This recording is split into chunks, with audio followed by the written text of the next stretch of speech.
Some viewers may find the following video disturbing. Viewer discretion is advised. At the very same time that America refused to give the Negro any land,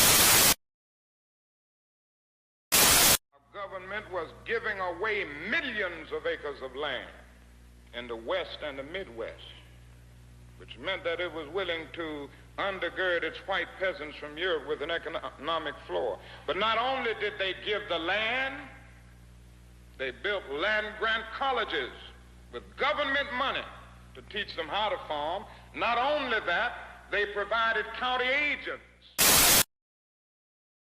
to further their expertise in farming. Not only that, they provided low interest rates in order that they could mechanize their farms. Not only that, today, many of these people are receiving millions of dollars in federal subsidies not to farm, and they are the very people telling the black man that he ought to lift himself by his own bootstraps. Now, this is what we are faced with, and this is the reality. Now, when we come to Washington in this campaign, we are coming to get our check. I remember when the ATL wasn't banging, now they banging, niggas throwing sets and them bullets start ringing, bitches banging, I remember when the ATL wasn't banging, now they banging, niggas throwing sets and them bullets start ringing like bang, bang, bang, bang, bitch, nigga, bang, bang, bang, bang. So for the generation that is born right after the crisis, we call them the prophet archetype, and that would be, for instance, boomers, but we've had many other examples. Indulgently raised in a very secure era, they come of age during these times of spiritual awakening, a lot of protests, a lot of social divisions, and they break through. They try to, they want to individualize the country. They want to free individuals from the sort of tyranny of the collective.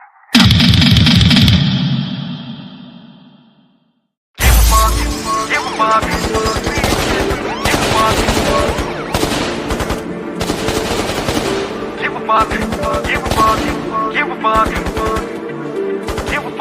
Like Tupac, nigga, I don't give a fuck. Everybody wanna ride for it with no car roof.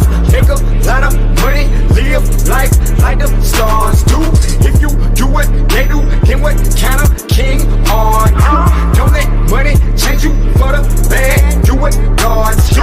Everybody say they want power, but they don't really want power. They let the money, hoes, and fame make them a dummy. Money never made me, bitch, I'm making the money. I keep a smile every day, whether rain or sunny. A main bitch a day, wanna she kept it 100. A young 5'6" addict who love to get blunted. Off in the bed, I'm the dog, that's right, I'm atomic. Bury the bone in the cat, get back to the money. All the jealousy and lying niggas throwing at each other over crumbs on the cool, it's hard to consider. Some of you niggas to be real, cause you're real bitch made. These days, hell a whole bit harder than niggas. I don't give a fuck, never have, never will.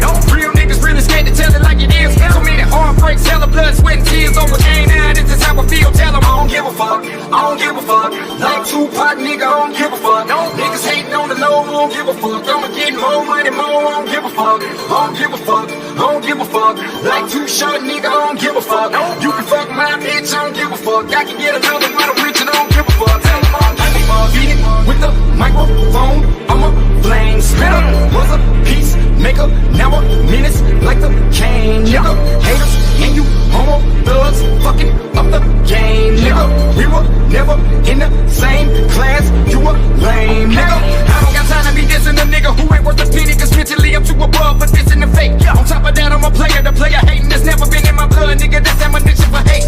If I call up the cavalry, it'll be a fatality. One phone call, they'll be minutes away.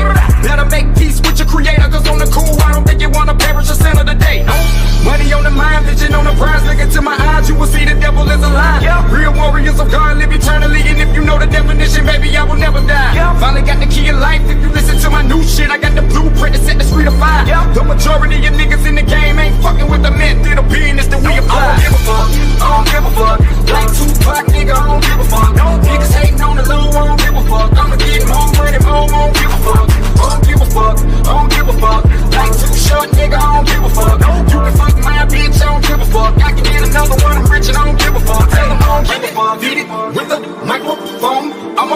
flame spitter.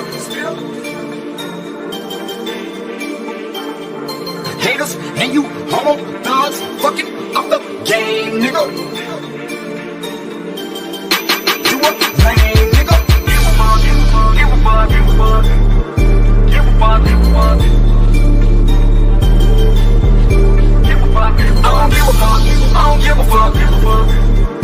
Give a fuck. You can fuck my bitch, I don't give a fuck. I can get another one, I'm rich and I don't give a fuck. Tell them I don't give a fuck, give a fuck.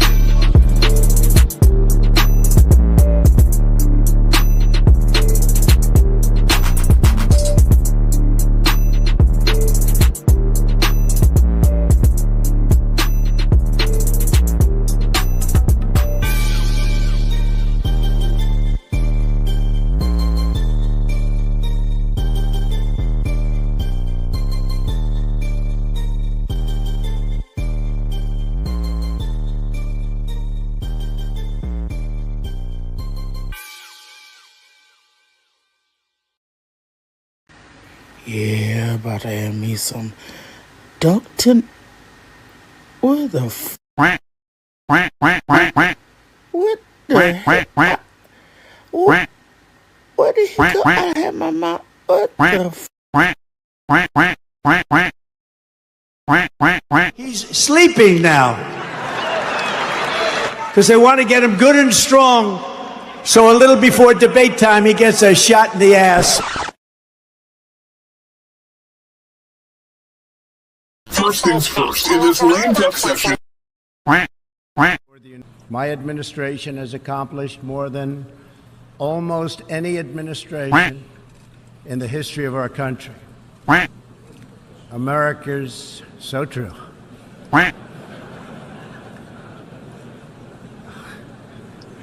Didn't expect that reaction, but that's okay.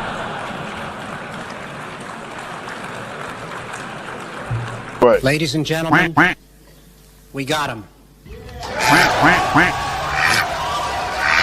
You're trying your best, but it never feels like enough. I started having second thoughts almost the moment I sat down on the plane. Lights off! Off! Turn them off. They're too bright. Turn them off. Turn them off. Let's go. Ready? Turn We go back a long way. She was 12, I was 30, but anyway. So I changed my return flight and flew back on the first available flight I could take. I'm sick and tired of smart guys. I'm sick and tired of ordinary people being fleeced. I'm tired of being quiet. I'm sick and tired. I'm just sick and tired. We have this notion that somehow if you're poor, you cannot do it. Poor kids are just as bright and just as talented as white kids.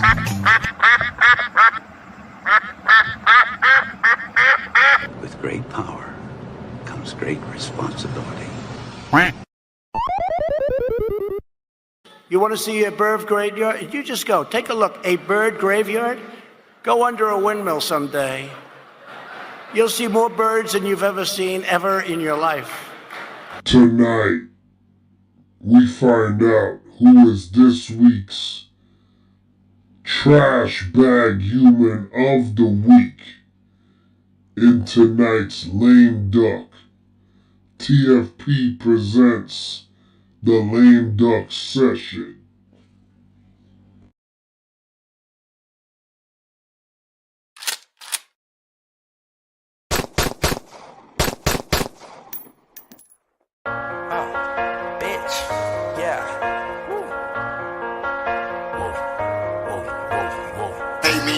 Hate me now, enemies gon' hate me now.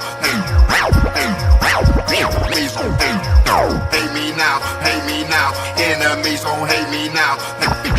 Hate me now, enemies. Busters got some mana, but I handle that, so hate me now. Got the Louis Slugger, you better cover when I hit a foul. You better be so quick to get it here when the pistol show. All my niggas bit me creeping slow, and we on that blow. That I use, searching for an easy man. Demon in me wakes, now I shake and don't feel okay. Yeah, I'm terrified and my mind so corrupted too. Feel so blazing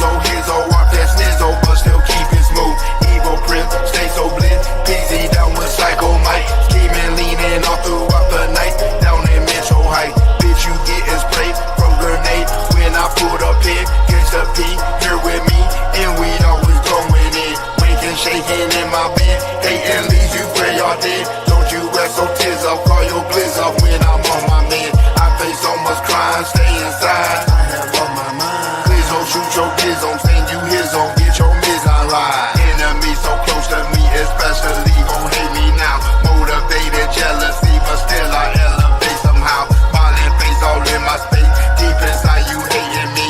Take that loaded Glock 19 and kill that count with courtesy. Enemy so close to me, especially gon' hate me now. Motivated jealousy, but still I elevate somehow. Violent face all in my space, deep inside you hating me. Take that loaded Glock 19 and kill that count with courtesy. Hate me now, enemies gon' hate me now. Hate me now, enemies. You hate me now, nigga, damn, I thought we was cool. You hate me now, I thought we was cool. You mad at me now, but all I do is laughing. Then chop a bullet, split him up like he a fraction. He run up on me, think it's chicken, now he past tense. Yes, I am evil Prince, but also Trey, so blast him. I catch him loafing, I'ma up the gun and let it bust. I got them niggas in the car ready to shoot shit up. You mention me, boy, I'm a killer, best not test your luck. Your bitch a groupie, all up in my DMs tryna fuck. These niggas lying in they songs, you know they capping. I'm on the block, I put in work, you niggas slacking. My nigga get jammed up and then we go and post bail. But if your nigga run up, we gon' send his ass to hell. Ain't have a ruler, kept a Ruger when I was in school. I'm hitting ops with this stick like I'm playing pool. Handy manny in this bitch, we got all the tools. You hate me now, damn nigga, I thought we was cool. Red alert. All hands stand to battle stations. Warning. Warning. Nigga babble detected. System overload. Warning. Warning. Nigga babble detected. System overload. Bless. Leif. Cleanse.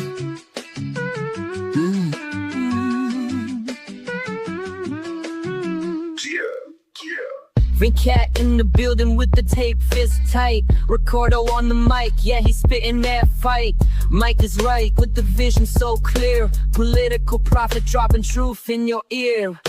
Progressive moves, but we keeping it raw. Individual minds breaking every damn law. Social conservatism got the crowd in a trance. Tape fist politics, we advance in the stance. Put your tape fist in the air, let it rise. Feel the power of the truth in your eyes. From the left to the right, we unite. Tape fist politics gonna shine so bright. MD20 in the cut with the plan.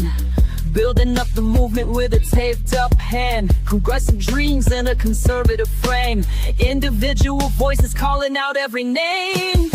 Progressive moves, but we keeping it raw.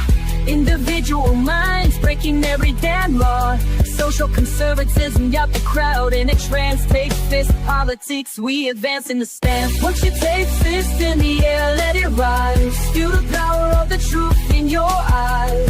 From the left to the right, we unite. Tape fist politics gonna shine so bright. New golden age. New golden age. A new golden age. A new golden age.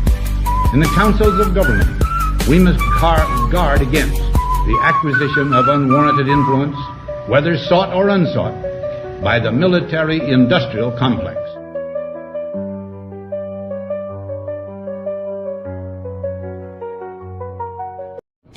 The following announcement has been paid for by Tape Fist Politics.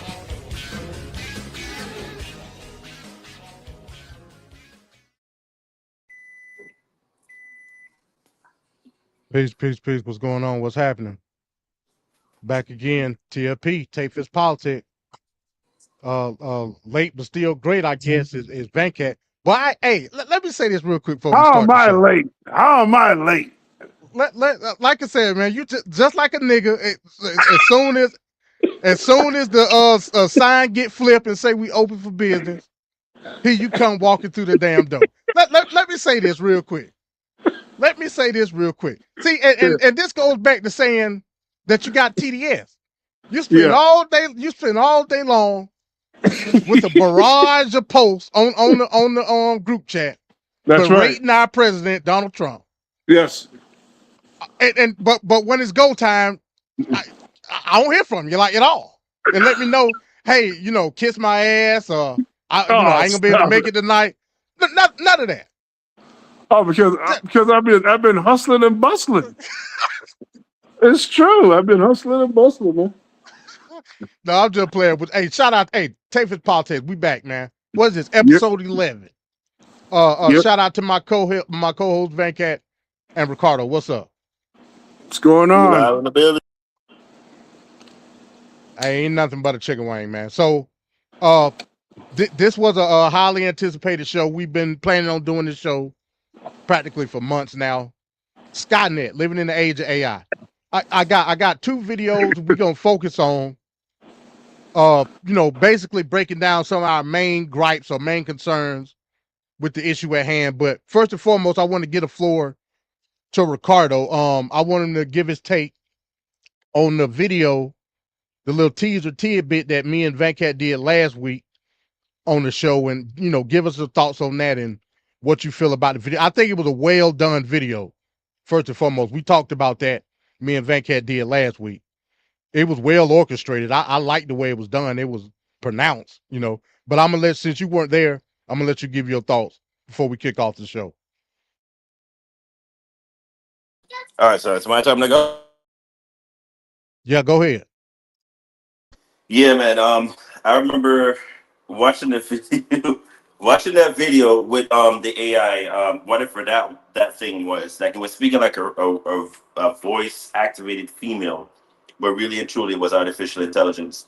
Having Bernie being probably the most socialist of all the socialists that you could think of in the Democratic Party, have a full on conversation regarding how the future will be with AI was just a tipping point that should have gotten everybody's attention span alerted. Not only was he having a full-on conversation, AI was literally telling them why things are the way they are, how they're gonna be coming into fruition, why it is, and then the kicker of all kicker is that it was money. That everything that is evolving regarding AI and how it's gonna affect how this country progresses is because of money. If that didn't concern everyone in that whole take, that should literally be like the top of your full frontal lobes attention span right now, because that blew my mind. That literally computer, if not that the soul of it, is literally telling you this is where we're heading right now, but it's still money that's the main precursor to everything. So I wanted to jump off with the fact that Bernie was like asking, what was it? Did it actually tell the subconscious of the AI? Did it say what its name was? Because I can't remember in the video if it did say what its name Well, was. the AI model is named Claude. I use Claude sometimes. It's funny that the name was Claude, but it was a female voice. Exactly. That was weird. You could choose the voice. You could choose the voice model. That's something that you could choose in it. But Got you. they just chose. See, but again, marketing is a motherfucker. You wanted something palatable, easy on the ear, so they chose the female voice. And something that would be relatable in a sense that could be like a little bit less threatening in a sense. It would have been a female voice. Because Lord knows if that was like a Signet voice or something like a Terminator voice, I think that would have terrified people more. But I digress. That was I think the closest I've seen to an interaction like that, like how she was talking, and notice how she was fluid or whatever it was, because you can't say it was a he or she, because she's not. It's not. Can you say AI is self-conscious? I don't even know if you can say that. You could probably say that now, but is that going to be the truth 2-3 Right. years on down the line? Well, we don't know. We don't know. That should be like, that's my main cause for concern is does it have self-consciousness? Because something that's AI doesn't have feelings, and it shouldn't. But then again, now we don't even know that, because there's a lot of stuff being pumped into it in terms of its algorithm, in terms of how it thinks, in terms of how it's feeling, in terms of what it knows. We don't know what is the genetic, like, it does it have genetic, I don't even know. Like, there's a whole bunch of stuff behind the scenes that we don't even know about, but I digress. One of the closest things I've seen close to how that interaction went with Bernie was watching Watson. I don't know if you guys have ever seen a computer that they placed on Jeopardy years ago called Watson. It was from IBM. Watson was on Jeopardy for the sake of playing like an actual player on Jeopardy to see how smart it would be against like the smartest person to ever be on Jeopardy or whatever it was. And I think Watson ended up winning just by, I guess, like a small, just like a point or something like that. But the whole point of why, and that was the first time AI was ever introduced on live TV, was the fact that ABM was saying, hey, the biggest computer, like the biggest thing we've ever made was a computer box, and it was this huge. It was the size of a room. Watson is literally what that computer is now, and we've literally been working on this for years. And this is where we're progressing to. But we just want to give you a teaser of what it was. At the time, I didn't even know what AI was because I was like, the closest we saw the AI again was like movies with Steven Spielberg and all of that. But Watson opened my eyes to seeing, wait a minute. So a computer can talk to a human being. That computer can actually do things that humans can do, and it can actually think it's smarter than you and still like answer, like all of that blew my mind. So when I saw this, I was like, wait a minute, now we're really, and that was what, 7 years ago, I believe, maybe 5, 7 years ago. Now we're here.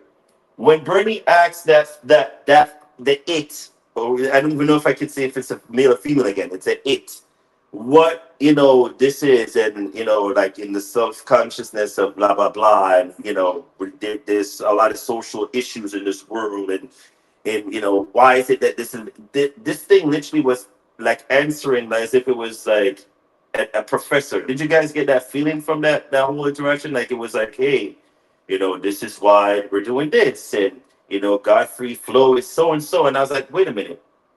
So this whole interaction is like, what is this supposed to mean? Like in the grand scheme of things, what is it that the tech billionaires or all them people's trying to like emulate here? Because if you could get a computer to do all of that, like say for instance, be a teacher or be a cook or be whatever you want it to be, where does that leave us, the actual mainframe, the actual people that do the day-to-day jobs? Doesn't that concern everybody else in the back, the back of the line? That was where I was like, I think that's where Bernie was trying to like get the kick out of like asking it, like, so how do you feel about this, or like how do we do this and all of that. That to me was like, okay, well, that, I mean, you, besides all of the whole the pageantry and all of that, like it's just whatever, but besides all of that, the whole importance of why he did all of that was to showcase literally down the line going forward, there might not be that many jobs or purpose for certain segments of the population anymore. Like if you're a barista at Starbucks, how does that help you knowing that computer can now make your actual beverage, your hot coffee or whatnot? Or if I go on a cruise ship, I don't really need that much people to make food or all of that anymore. I literally can have a computer do all of that. Not a computer, but an actual physical robot do all of that for me now. So where does that leave the people that usually are in the front lines, like the people that usually do all that stuff that what would we call those jobs? Damn it, man! I had all this in my head. What do you call those people that usually do like coming out of college or high school and all that? Where do we usually put those people? Entry level. Entry level. What happened to the entry level job seekers now going forward? Now that to me was a concern watching this video, because literally that's what they're telling us. Entry level jobs are going to be obsolete going forward. There's no need for anybody to be doing call centers anymore when a robot can literally be AI and call you and speak to you free flowingly, like how you see in the video, without no interruption, no buffering, none of that. You can't even tell the difference between me speaking to you now compared to an AI because they've perfected so much. What would be the purpose of having entry level jobs going forward? How does that affect people coming out of masses, like how we'd have the high schoolers going to the grocery stores or doing the Foot Locker jobs, if they even have those anymore, because the malls are shutting down left, right, and center. Where do you put these people that are entry level job seekers going forward? Is there a place for them anymore? Because if entry level jobs are being filled up in terms of the gaps by robots, by AI, by augmentation, by all of that, what is the purpose of having certain people work for the wage that they're seeking, because it's all, again, cheap labor is where it's at, right? And we've literally forced people to go abroad because the cheapest labor is usually elsewhere. Where's the purpose of people building or creating shoes or all of that? Where does that stand now for those people now? That was a concern to me in the video, because literally they're saying this or saying the quiet part out loud. How do you guys feel about that, watching that part of the video where they're like, she, in terms of the explanation of what she gave? Again, I can't believe I'm saying this is she. What it gave was like, hey, this is what's going to be happening, and based on what we see in the trajectory and this and that and blah blah blah. Imagine now that China is leaps and bounds ahead, or in Asia they're leaps ahead. How do you guys feel about that here in North America, particularly you, Venkat? What is the purpose? Because you mentioned something where I think you said it was is it Shan? What was that Asian guy that was running for presidency? Said that he's willing to pay $1,000 or something along that lines just Yep. to cover certain people of the population. It's one thing That's what we added. yeah, but think about this though, Venkat. If he's willing to say, for instance, he did become president one of that, and he put all that into fruition. Who is, or how do I position this in such a way that it comes off where I'm trying to articulate my point?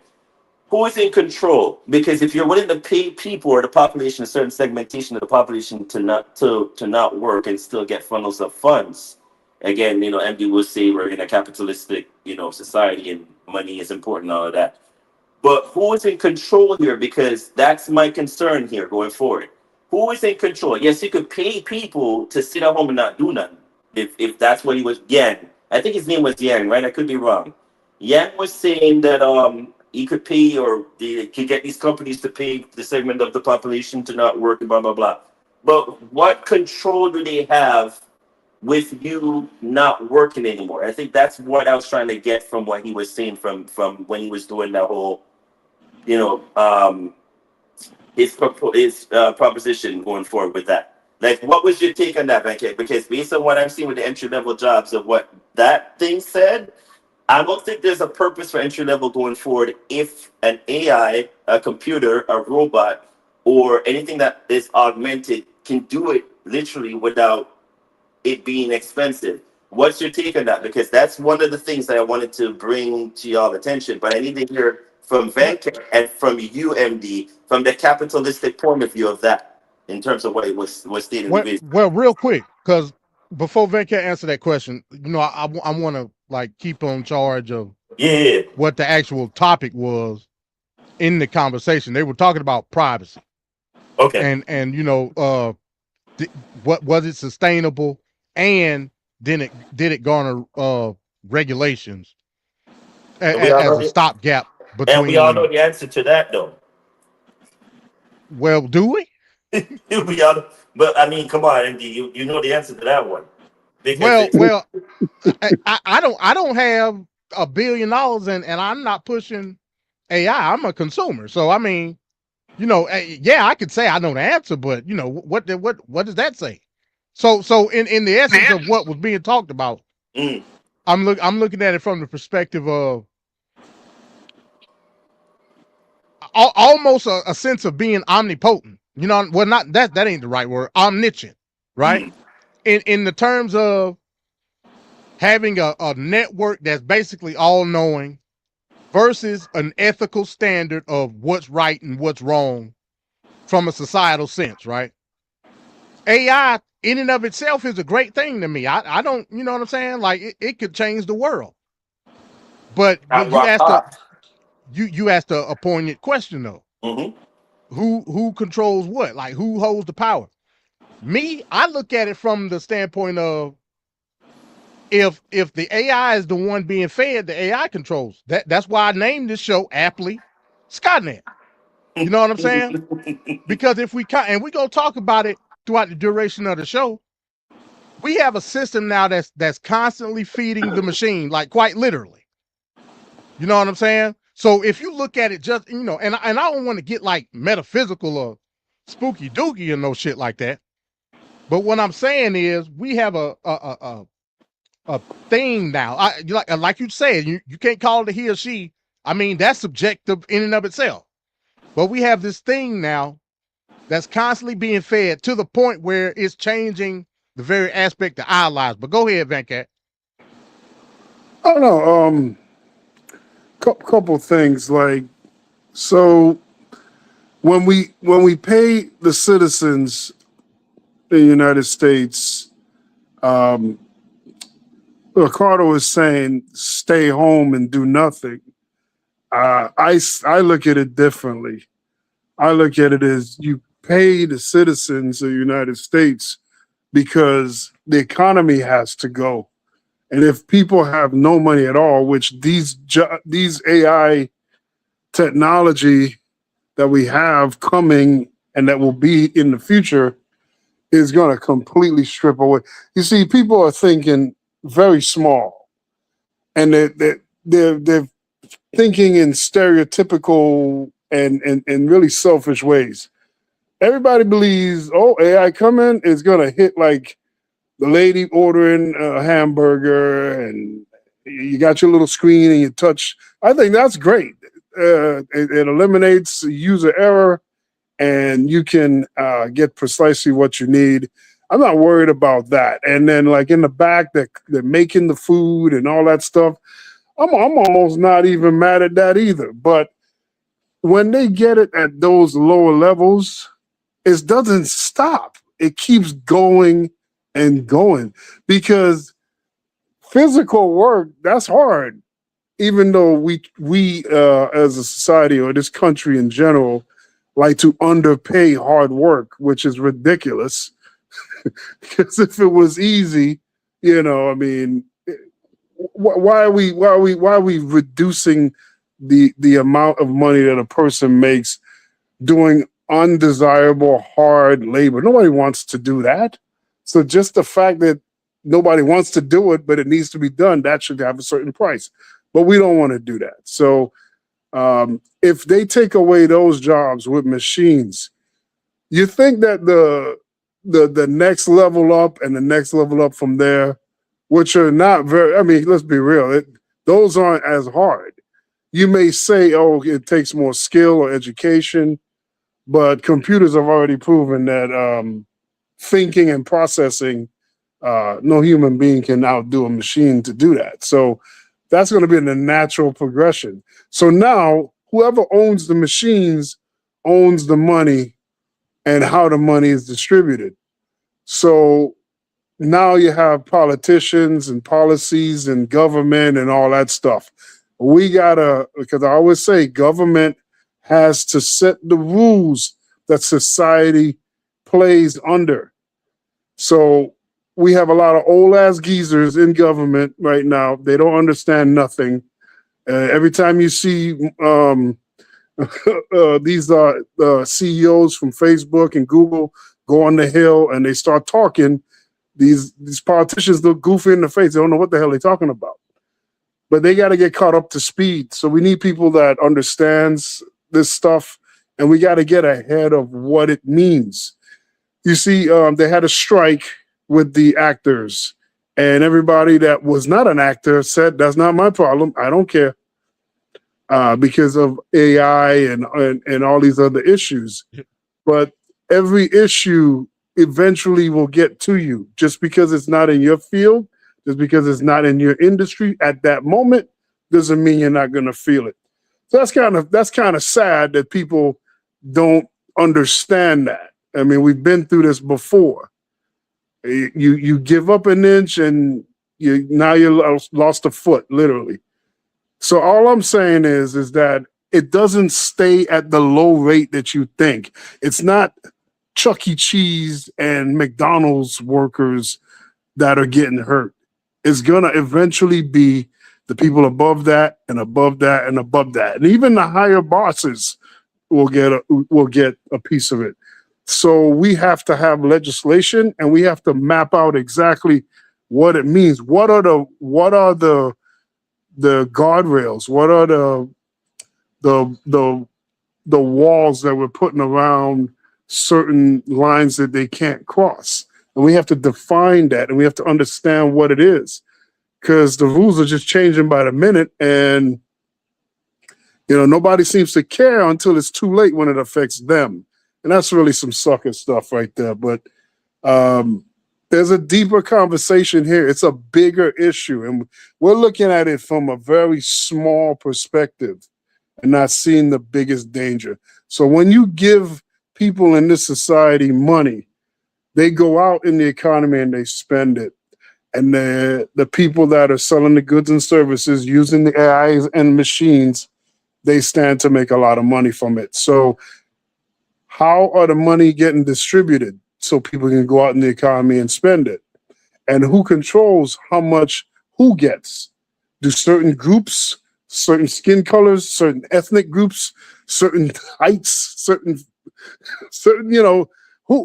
how much gets to where and how many of it goes, we don't know. But this is how we should be thinking about it. It's way bigger than what we're trying to look at it. And we got to stop with this. Oh, well, that's not my problem. That's not my fault. It will come. Your industry will eventually be touched. There's no way in hell. Well, let's get rid of all these jobs except for that job that nigga got. That doesn't work. It doesn't work. Everybody is potential. Everybody is at risk of getting negatively affected by this.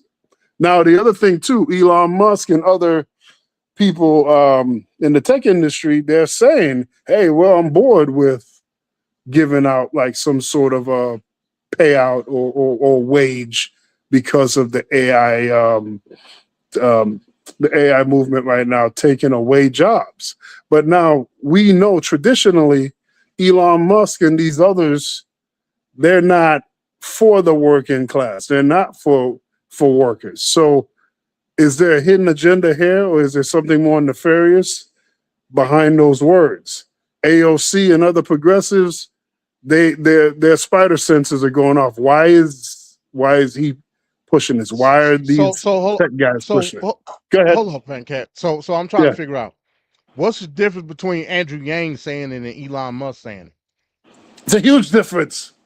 It's a huge difference because, okay, well, saying it is one proposal, but then the actual policy or how it will be executed is two different things. So when progressives say, hey, yeah, we should have less waste in government, we should have, that type of policy going, and then Elon Musk got his hands on that. And we saw what happened when he got his hands on that. It was a crap show, right? So a guy like Elon Musk, he already has a history here. He has no interest in the working class. He's all about self-preservation and his own self-interest. So how did he become so jolly and want to spread joy around the world all of a sudden? Well, using your own argument, using your own argument, you just said that the reason that UBI can be a strong consideration is based on the fact that the economy still needs to move. Elon Musk pretty much said the same thing. Now, I would make an argument. Have you ever seen Elysium? You remember that movie? Say that again. Do you remember the movie Elysium? You remember that movie? Oh yeah. Was that the movie where they were picking and choosing who could go up and down with right. Yeah. In space. Yeah. So I look at UBI and I'm not saying that's not an argument in it. I look at UBI as slop feet. You know what I'm saying? Yeah, we'll be the ones still moving the economy, but at what cost? It ain't gonna be no upward mobility in the shit. That's for damn sure. Exactly, because there's right. They have the economy is set on purpose to have poverty in it, even though there is no need for it, and there's the money is there so that there wouldn't be poverty. But the way it's set up, it is set for poverty, because what does poverty bring? Desperation. What does desperation bring? The need or the want to do almost anything to get through your day. And if you have a bunch of well-paid people that have money built up in their bank. They don't have to take certain words. They don't have to take certain conditions. They don't have to take certain circumstances because they can just say, oh, forget this. I don't need to work. I'll just go somewhere else, or I just don't work at all because I got all this money saved up from all these years of getting good pay. But when you have all these years of not getting good pay, you live in check to check and you are at a detriment, and now you have to play ball under whatever rules they want to give you. This economy is rigged in the sense that the poverty is a major part of what drives this United States economy. It doesn't work outside of it anyway. That's how capitalism is predicated. That's how crony capitalism try. I agree with that. There you go making excuses, MD. I don't make no excuses. I'm just sensible in what I believe in. But y'all got anything else on this, and we're gonna move right along. No, other than the privacy part, which I'm not sure if we're gonna deep dive more into that going forward. But nah, that was it, because that was the whole premise of that video. Yeah, but I wanted to point out in terms of the privacy, to bring it all full circle with what Venkat's saying.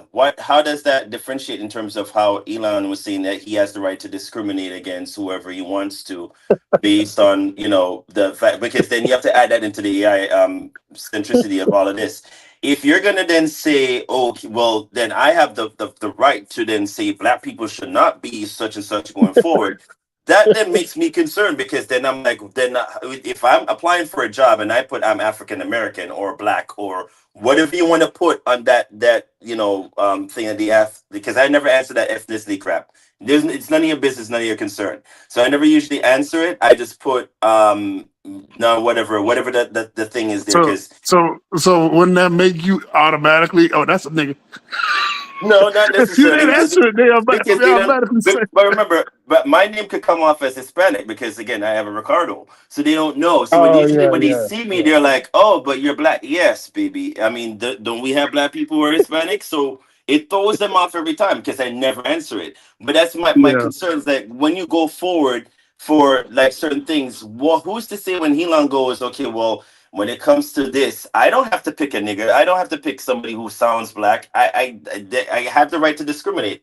Do you really? Yeah. Because there's no guardrails put up to the, and that's my concern with this whole AI going forward. Where's the legislation to have kept pace with how fast this is moving? Because no one, these old, like Venkat said, these old farts that are sitting there don't really know that much. They're still using flip phones for all we know, for most of the most part. And they haven't caught up to the fact that this technology is progressing a day by day. Like if you look in China and India right now, they're leaps and bounds ahead. So if we're trying to catch up now with this, and then we're factoring privacy and factoring all this stuff, which, by the way, I'm not sure if you guys are aware, but Google literally last week signed something with the Pentagon, which now allows them to go in the back end of Google when it comes to AI and feed or literally get every information they can in regards to what you search in terms of your Google accounts. So that should be, and then Google has no rights or say whatsoever to stop the government from going in and either weeding out, taking out whatever they get from it. And there's no guardrails there. My concern with all that and privacy, because MDC is not going to touch about this going forward, but is that literally this, the control. Who is in control? Who is policing here? Nobody knows. Is it the tech billionaires? Who's policing China though, Ricardo? Yeah, you mentioned China. Why are we bringing up China? Because Ricardo said that. No, I brought up China because I'm using them as an example. They are leaps and bounds ahead in terms of how the technology is being used. Every other week, if you guys are not paying attention, they have an AI that's 10 times better than GPT. They have something that's like, leaps and bounds ahead. They're keeping their main potential mainframe here is to be leaps and bounds ahead of the US at all costs, so that they could be one step ahead. Right. You just said the magic words though, Ricardo, at all costs. At all costs, the money. Don't you know in China they got something called a social credit score? You know that, right? Oh yeah, I've heard about it. I've seen a little bit of it.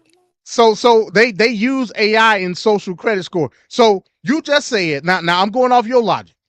You just said China is leaps and bounds ahead. And I ain't gonna say it's that far off, but DeepSeek and a lot of them AI units, they pretty good. But at what cost? they literally surveyed they citizens. Like, even they got, I seen a video where they were talking about the social credit score, where they got like cameras and shit. If you jaywalk, that go against your social credit score because they watch it. Mm. So are you willing to go that far? That goes back to the privacy issue to the original video. Because that ain't what Bernie talking about. Bernie want to put stop gaps and guardrails on shit like that. Yeah. So, you know, just posing the question. That's Just posing the crazy. question. Yep, and slowly but surely we're again, who is the police in here? Like, where's the we should have caught up to this by now in terms of legislation. We're nowhere close to that. Well, Nowhere are we. we can't even police a fat 89, 79-year-old white man, mediocre white man that's doing insider trade as we speak right now. He's doing insider trading right now. We can't even deal with that problem. Yeah, but yet in Georgia we have AI dogs policing Atlanta for no goddamn reason. Hell, I don't blame them on that. It's crazy as hell So downtown. with these YNs all over the place, I mean, Yeah. this is what y'all get when y'all start being unruly and they start pulling out these AI artificial dogs and augmented crap that's like moving about like they're friggin' signets. I don't know how we going, because again, can you shoot the damn things with a gun and it doesn't affect them? I don't even know. Like, what are we doing here? Like, What are we doing? we're really in Terminator times. Yes, we are. In the video that I was watching about China, what's them cars? They got the electric cars over there, BYD or some shit like that. Yes, yeah. I know what you're talking about. They say those cars are the upper echelon when it comes to EV technology, right? And Tesla's nowhere close to it. Yeah, that's what they say. Not even close. Inside the car, they got the company, which is of course is state owned. Mm-hmm. The company got cameras inside the car. Damn. And you know it got the eye track technology. You look down on your phone, you fucking around doing whatever, it go against your social credit score. Damn. They showed one video, the guy, they was in the club, right? And the guy was fondling, gyrating all over the woman. Damn. The camera got him. Social credit score. They said when your social credit score gets so low, they take away your driver license. If it's something lewd and lascivious, you can't get married. Which is I can, because they got the whole one baby rule and shit over there. So I don't know if that's still even in play here, but okay. They want to stop people from procreating all together. So you can't get married, all type of crazy shit. And that advances their large language model when it comes to AI. So, But how does that help them if they're trying to do the sex robots and all that crap that they're trying to put into fruition as well? I don't think that's in China. That's more of a Japanese thing. I know, but still, you can't put that past, because eventually if you're stopping people from procreating and having sex, they're going to have sex some other way. So, I mean, at some point in time, you're still going to fuel some other market somewhere else in terms of like that. You know what I'm saying? The gerbil market, or the sheep market. So, I mean, yeah, but that should be a little bit, worrisome in terms of if you're coming up with a social, what you call it, like how China has it. If you're not able to do certain, and I get it, there's certain things that you could put into place, but if you're not able to be in the privacy of, like, if I'm in the car and I decide to have sex in the car with whosoever I choose to have sex with in the car, you go on social grade me to then say that was depravity and blah blah blah and obscene. But is the car moving?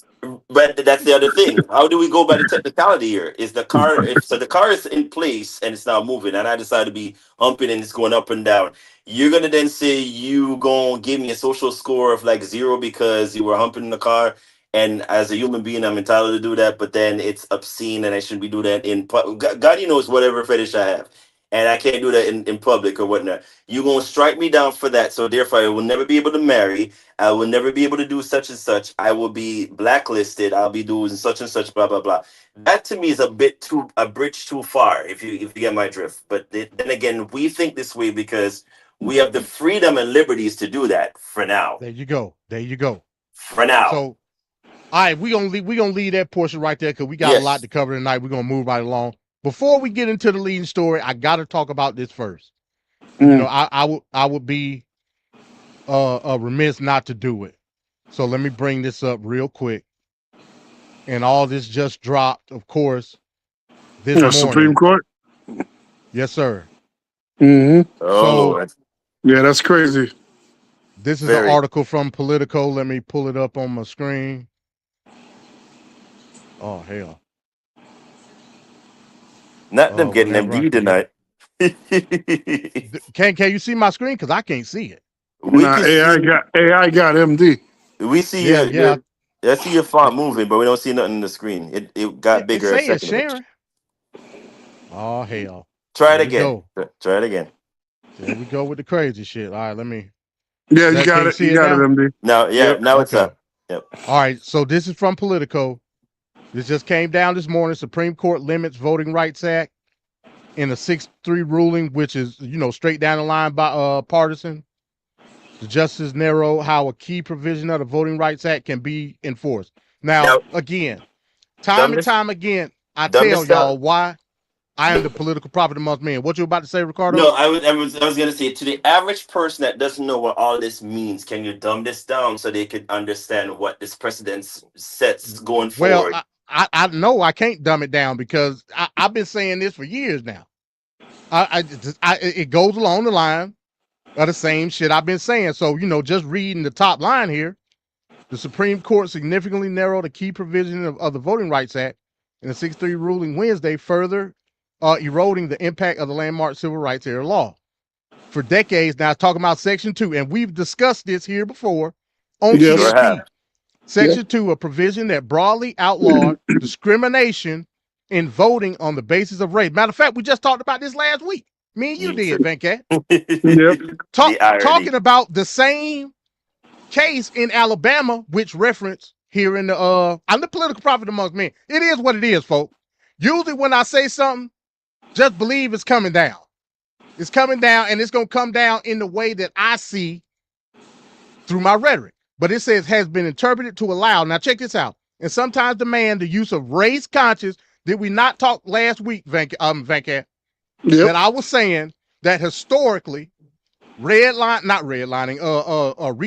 and gerrymandering was historically a race-based issue. I said that. And you've said that numerous times. You've said that even before then, too.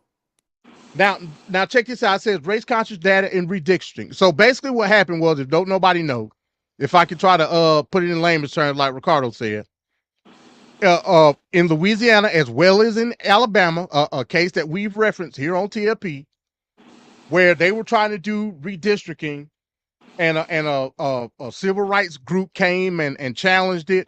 It went before the Alabama Supreme Court, and surprisingly enough, being in Alabama, the Supreme Court ruled that the certain lines that are being mapped by the Alabama legislatures was unconstitutional via it being race-based, allowing certain districts to be drawn under the basis of race and inclusivity and blase, all of that. Adding to a large majority black district, which of course gonna go Democrat.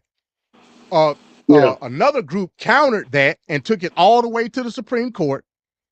And of course, the Supreme Court said that in fact, you could not do this based on discrimination based on race. I've been saying this shit year after year after year after year.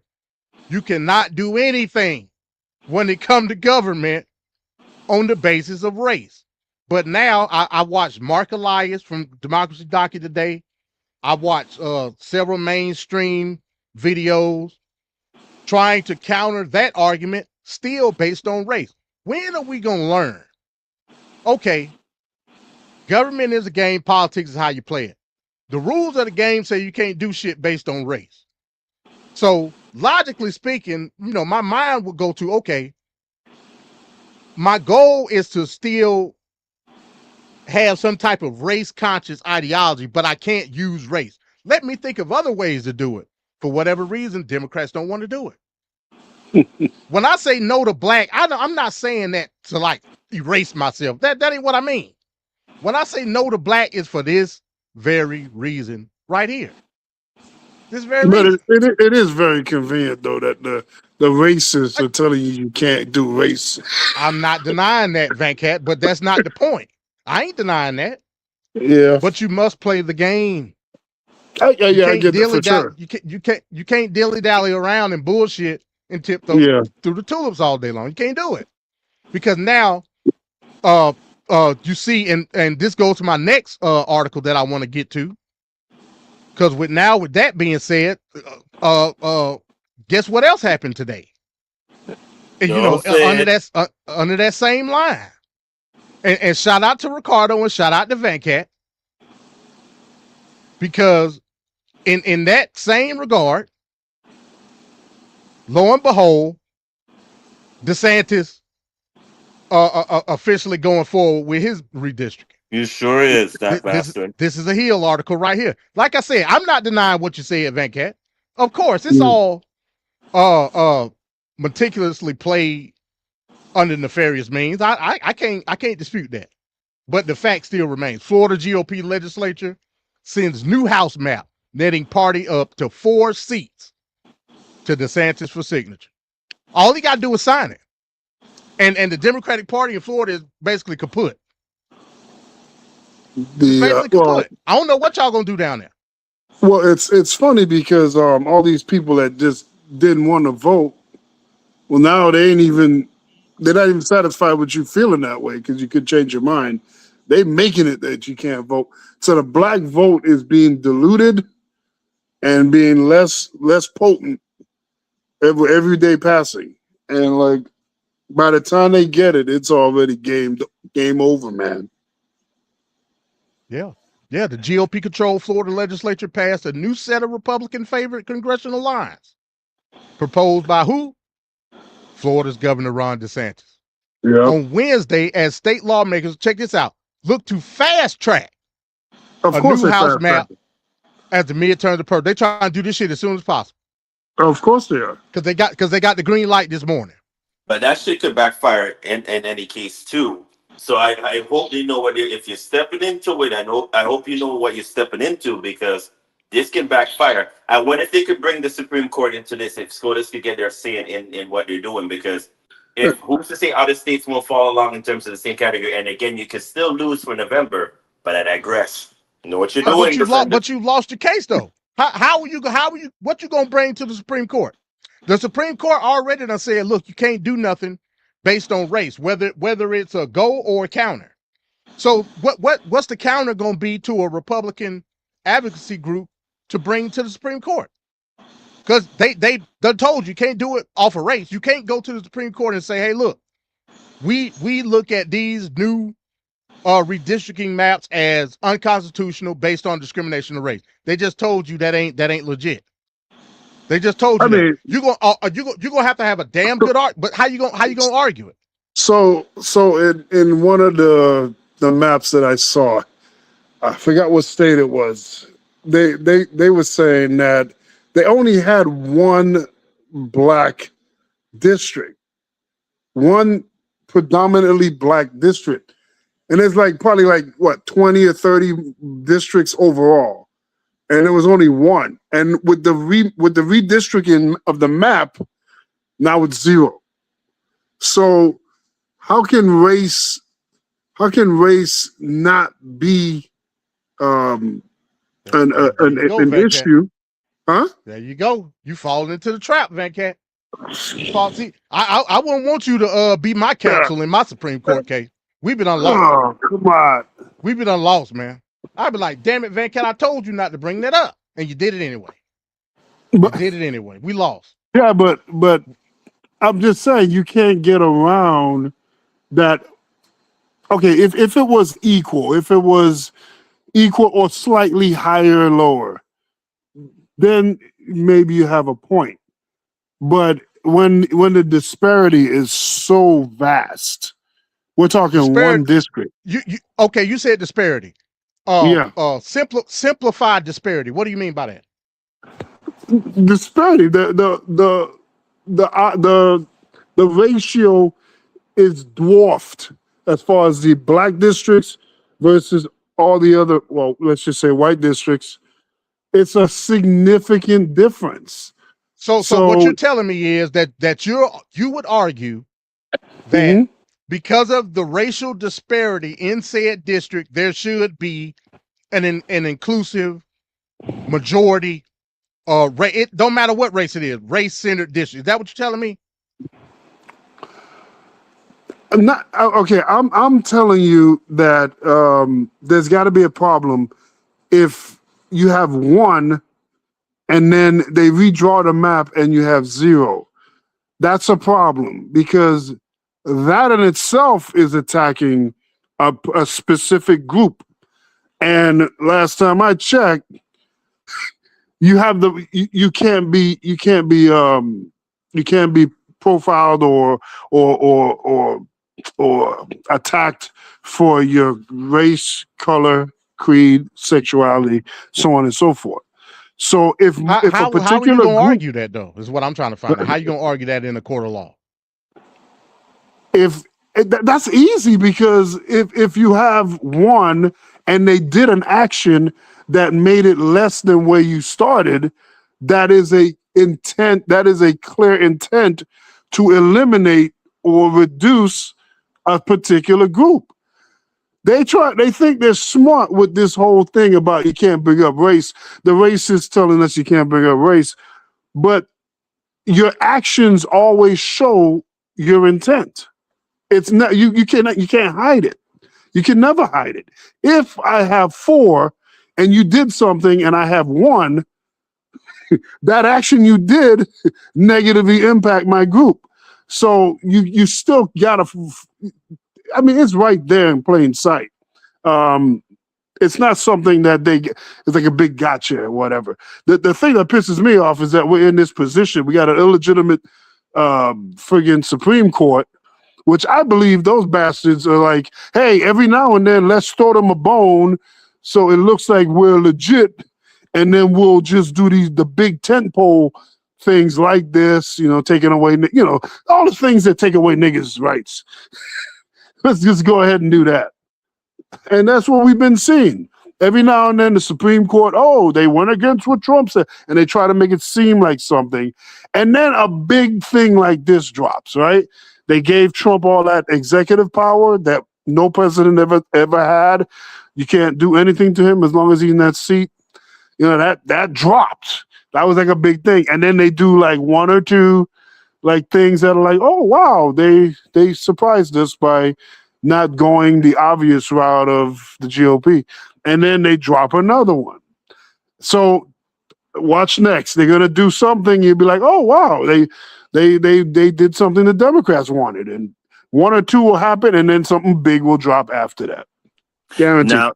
Now, I wanna ask MD a quick question. Just to piggyback off what Venkat was saying. In the state of Georgia, let's say they decide to redistrict Georgia. It'll never happen. What do you mean it'll never happen? The complexity of doing Georgia is so immense that I don't even know how they would start. Yeah. We have too much leverage in Georgia. We not like Florida. Some of the other states. It won't happen. That's not true because Marjorie Taylor Greene's district, that wasn't even a district that existed, and it's super Republican. Again, you got and this is what I'm saying, the slippery slope. Yeah. That district was created based on overnight urban sprawl sprawl and organizing. It wasn't created based on trying to get another seat. Parts of her district is part of Metro Atlanta now. Which is what I was about to say. It didn't used to be. Right. Population matters more in the sense. That's why you can divvy up and cut up a lot of these districts. It's based on population. Right. So the huge metropolitan areas, like say for instance the Atlantas, or like I don't know, like in Texas you'll have Houston, you have Dallas, you have where else? I'm trying to think of all the major, like in terms of that, when you divvy up and partition off these places to do the gerrymandering and all that stuff. How again? I see the direction that you're trying to go for, but it still doesn't help you when the large metropolitan areas can still easily still kind of sway either way in either direction. So I mean, you can still, and I get what you're saying because I understand what MD is saying in terms of what Venkat is saying as well. Like you literally wiping off like literally black communities and whatnot. But who's to say if I can be one of those people that are like, and again, I put this like how I did the previous segment. My name could be Ricardo, but you don't know if I'm black. You don't know if I'm Hispanic. You don't know if I'm Lithuanian or whatever it is. You can't tell the difference. So at this particular point, am I Hispanic? Am I black? Am I like you can't tell the difference if I put my name on something. And then I could sway myself to say, well, I'm not black. I'm easily Hispanic. I'm easily what's the other segment that they have on the thing now? You're from the islands or Yeah, AAPI. all this crap that makes no damn sense. But anybody could sway in either direction to say they're a different ethnicity than what they are. So again, it could go either, it could tip to either balance. But I just hope they know what they're doing because it's a slippery slope, like MD says. But again, if we're going down the straight and narrow in terms of the legislation and what the interpretation of it means based on SCOTUS, um, precedents today, then let it be. Because now, if this is what you're going to try to do, this to steal the election going into November, have all your bootstraps tied up well, because pretty much everybody's ready, and everybody should be coming out. And I don't do polls, so don't give me the polls again, because this whole polls is literally how we got here with SCOTUS, not SCOTUS, but with Taco and his nonsense. So again, people, if you're gonna vote, vote. But I don't want to hear this thing of, oh, it's gonna be a blue wave and nobody comes out and vote. People, literally, it comes down to voting. Whoever has the upper hand in terms of voting is gonna win. So, DeSantis, I wish you well. And I know you can't be governor again. So don't try to do all that you can to stay in power by putting your wife in place. She not gonna win. So don't use the cancer as an excuse. She ain't gonna win. She'd have to shake some titty or do something to be extravagant. She's not going to do that. So, come with something more, because in Florida, there's a whole bunch of shenanigans they pull off every single time. You might have the Republican legislation and party in place, but there's only so much you can do when people start voting in droves. And you literally have the Puerto Ricans, which is the huge base down in what you call it county. So that could still strike as a huge potential for the Democrats. And don't forget Broward County and going straight down the center line to Miami-Dade there. So know what you're doing. I hope you know what you're doing here today, but it's not gonna bode well going into November, because people are smart. They're not that dense and they're not that dense. But I digress. Right. Hey, So, yeah, go ahead. I just wanted to say real quick is Ricardo was saying about what's the name? Poland. I for the first time actually got polled. I got a polling link sent to me in my email. I took that junk so quick. They asked me about how I feel about Trump and DeSantis and Sarah like I was Baxter. saying, I done been polled like a couple of times before. Not me. They never polled me before, but I polled the hell out of that junk. Oh my God! Oh man, I loved it, man. I hope they do it more times. So we'll part off with this again, going back to Vancast's point. You have to understand leverage, and you got to understand population and how it's moving. In a state like Florida, ain't no black folks moving in Florida, bro. That's just what it is. Not saying that there are not any concentrated black people in one area. That ain't what I'm saying. But when I'm saying, when I say total and complete control, black folks got it in Georgia. We literally control every That's a fact. major city in Georgia. Literally everyone. Shoot, you control even an airline for crying out loud. Like, you can't do nothing with Delta, and these people don't feel salty. Like, you would have to do the best to literally, like, you can't. There's literally that much of control when it comes to Georgia. That's what I was saying. If it ever got to that case where they try to redline or redistrict or gerrymander or whatever, it's impossible to do it in Georgia. It's gonna be tough. And on top of that, we got lefty loonies in Georgia. You can't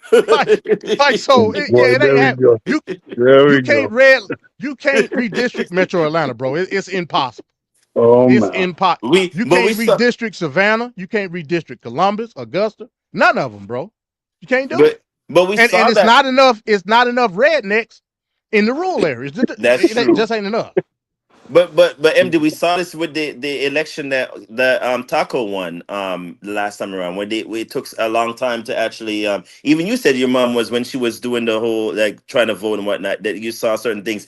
It's impossible, but that's who's to say they won't still try. Like, there's a lot of stuff I don't think you guys have another gubernatorial race anytime soon. I don't think Yeah, we do. We you got do. one this year.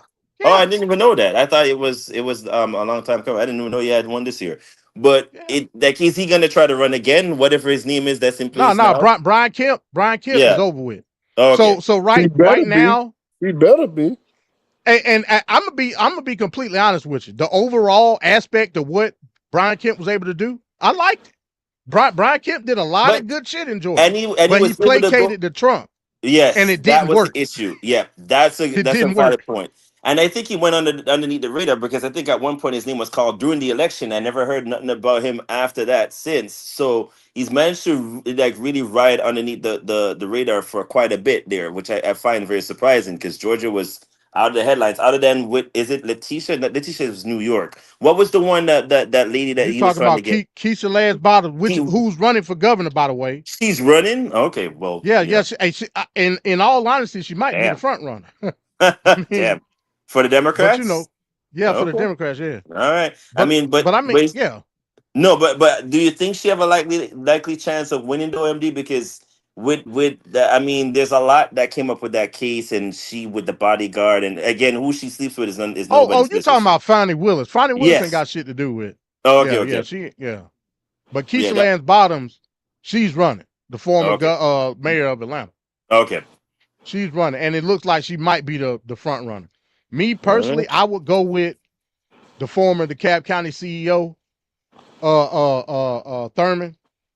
But yeah, she's running, and she been hitting it. So yeah, we got a strong race. We got a strong race going on right now. The primaries are actually the end of May. Damn. So That quick? yeah, the primaries end of May. Jeez. All right. Well, we got a lot to And look I forward will to. be voting on the Republican ticket in the primary. Okay. Facts. But MD, we don't want any more CEOs. We don't want any more tech billionaires. We thought we wanted grassroots people that are from like the politics side of coming up, like the lawyers. Why we keep picking the CEOs and Well, the all these well, people? I'll tell you that not the CEO of a company. He was so in Georgia they got what they call CEOs. They like the county commissioner, but they call him the CEO. So the CEO of DeKalb County, where I grew up, he's running on the Democratic ticket. I'm voting on the Republican ticket, and I'm gonna tell you why. It's a guy by the name. It's the guy by the name of Burt Jones. That's the MAGA guy. I'm doing any and everything that I can do to not have the MAGA guy on the general election. Got you. So I'm gonna vote in the Republic, and I'm voting for Brad Raffensperger, who's also running as governor. We all know who Brad Raffensperger is, and I think he's an upstanding citizen as well. He a Republican, but again, I was once a Republican as well. So I'll be voting for Raffensperger in the primary. Of course, that's the guy that Trump called and said he needed the votes, and he didn't do it. Ah, So for okay. him. I knew that name sounded familiar to me. Okay, I've got you. Now I know who it is. All right. Should be an interesting race to see. And then the last but not least, the quick question. What happened to that pastor guy that was running does he still have his seat still in place? The one that was like a preacher, something along the lines of the church for the Democrats, and around the same time as Marjorie Taylor Greene. Is he still in play here in terms of like running future wise, or his time is Yeah, almost I up? don't know who you're talking about. Oh, come on. The Talking one about that wears the Warnock? glasses. Is that Warnock? his name? Is that his name? You The talking one that about wears in the Georgia? glasses? Warnock is a Yeah, preacher. yeah. Yeah, he you is a talking about preacher. Warnock? Yeah. His seat ain't up in the midterms. It's only Okay. Ossoff seat is It's up. yeah. Okay, as long as Which is weird because they both came in at the same time. right. Marjorie and him came in the same time. Ossoff They took came the same year. Kelly, but remember it was a special election because our senator died. Oh Oh, yeah. okay. Yeah. I forgot about that. Johnny Ogdenson died. Then Kelly Loeffler took his place, and that was the special election. And so Ossoff won the special election. That's why they came So in he at the was same just time. there for the remainder of the term, and then he had to run again. Yeah, and now it's his re-election. Mm-hmm. So, all right, that's enough of that Georgia politics and whatnot. Let's get into the leading story, the reason why we all here. Yes, sir. Talking about AI, and I hope I picked the right one. Let's see.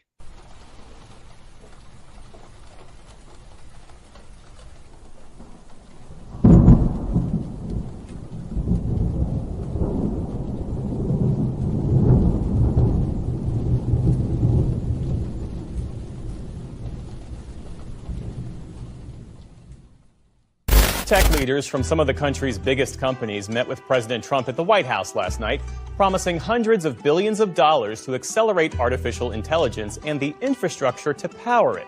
They also offered unusually lavish praise for the president at a moment when many in the industry are pressing for a hands-off regulatory approach. It's all unfolding as electricity bills climb nationwide, rising faster than inflation in many places and in some regions far more sharply. The explosive growth of AI and the massive data centers behind it are driving demand and straining the grid. To explain how this hits consumers and what can be done about it, I spoke earlier with Ari Pesco, director of the Electricity Law Initiative at Harvard Law School. So electricity prices are surging nationwide. To what extent is the rapid expansion of AI and those data centers driving up those costs? So the rise of these industrial scale computing facilities that are needed for AI and other internet applications is certainly one of the factors driving up prices. And I think there's a chance that AI is going to drive our bills even higher in the future. And there's a couple of reasons for that. One is that these facilities are using so much energy that utilities are building billions of dollars of infrastructure to support them and spreading those costs to all of us. And the second reason is that there are energy markets where utilities buy their power. And because demand from these AI energy centers is booming, it's driving up prices. We're all paying those higher prices. And some regions are getting hit harder than others. The nationwide average increase is around 6% compared to as high as 14% in places like New Jersey and New York. What explains those disparities? Well, a lot of our electricity bill increases are due to decisions being made by your local utility. 3 out of 4 Americans receive electricity service from a for-profit company that makes money by investing in infrastructure such as power lines and other related assets. And so a lot of utilities have been replacing power lines on their aging systems and investing in new infrastructure, and that's been driving up bills. But different utilities are making different investment decisions, and that explains some of the disparity around the country. I'm sure there are people who will hear you say that, and they'll ask the question, shouldn't the tech companies that are profiting from these data centers and the AI advances, shouldn't they be the ones to fit the bill? Why are everyday Americans being forced to pay these higher costs? That's exactly the right question to be asking, but the business model of the utility industry for now more than 100 years has been to invest in their systems and then spread those costs for everyone. That's always thought to be the fair approach to supporting our electricity system. And when you think about it in a lot of ways, that is fair. So for example, if there's a storm in your neighborhood and a tree falls on a power line and the lights go out in your neighborhood, the utility comes to fix that, but it doesn't bill you and everyone in your neighborhood for that. Rather, it spreads the cost of those repairs to everybody. And that, is seen to be fair because certainly you did nothing wrong when that tree falls down. And so that idea of spreading costs through everyone, when the utility needs to expand the system, it doesn't just charge the new residences or new businesses that are joining the system, but again, it spreads those costs to everyone. We're in a bit of a new situation here when you have individual facilities, these data centers, that are using as much electricity as large cities, and they happen to be supporting the wealthiest corporations in the world. I think we need to revisit some of these fundamental assumptions behind how we share the costs of our power system. So much of this data center build-out is relatively new. Should we be bracing for even higher prices in the years ahead, or are we already seeing the peak? I think it's certainly possible that the costs of this data center expansion are going to increase for everyone. And that's because data centers have been part of the backbone of our internet for some time now, but the size of these facilities has just so vastly expanded since the introduction of ChatGPT just a few years ago really kicked off this wave of, again, these city-sized data centers that we've never seen before, and many of them are still in development. And so the costs of all the infrastructure and energy associated with them really haven't hit our bills just yet. And of course, the Trump administration is pushing coal, natural gas, nuclear power to meet the AI-driven demand while kind of moving away from renewable energy like wind and solar. Do you see that approach as addressing the core challenge posed by the rising energy needs? No, I mean, it doesn't make any sense to take supply options off the table. And that's really what this administration is doing, particularly with wind energy. We really need every option we can to boost the amount of electricity if we're going to power these new computing facilities. And as I said, demand is rising, and that's causing prices to go up in many markets around the country. When demand goes up, you want to increase supply as well. And under basic economics, that's going to even out some of the prices. But it doesn't make any sense what they're doing. So higher bills are here to stay? That's certainly the trend that we're seeing right now. And all the trend lines are unfortunately pointing in the wrong direction for consumers. So it would be nice to see, again, let's put more supply options on the table that'll help alleviate some of the stress we're seeing. And in addition, we have to be able to get more juice out of our current system. We have to have the utility industry operate it more efficiently. So rather than just building more and more and more, we're actually able to use what we have in a more efficient, cost-effective manner. Ari Pesco, Director of the Electricity Law Initiative at Harvard Law School. Great to speak with you. Thank you. Thanks so much.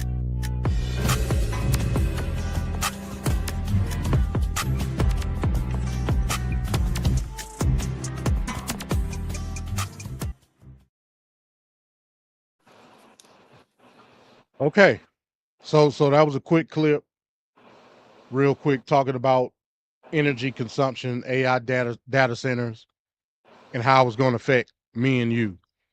Where I live at, we got what you call like an EMC. You know what an EMC is? Like it's like a co-op type of utility.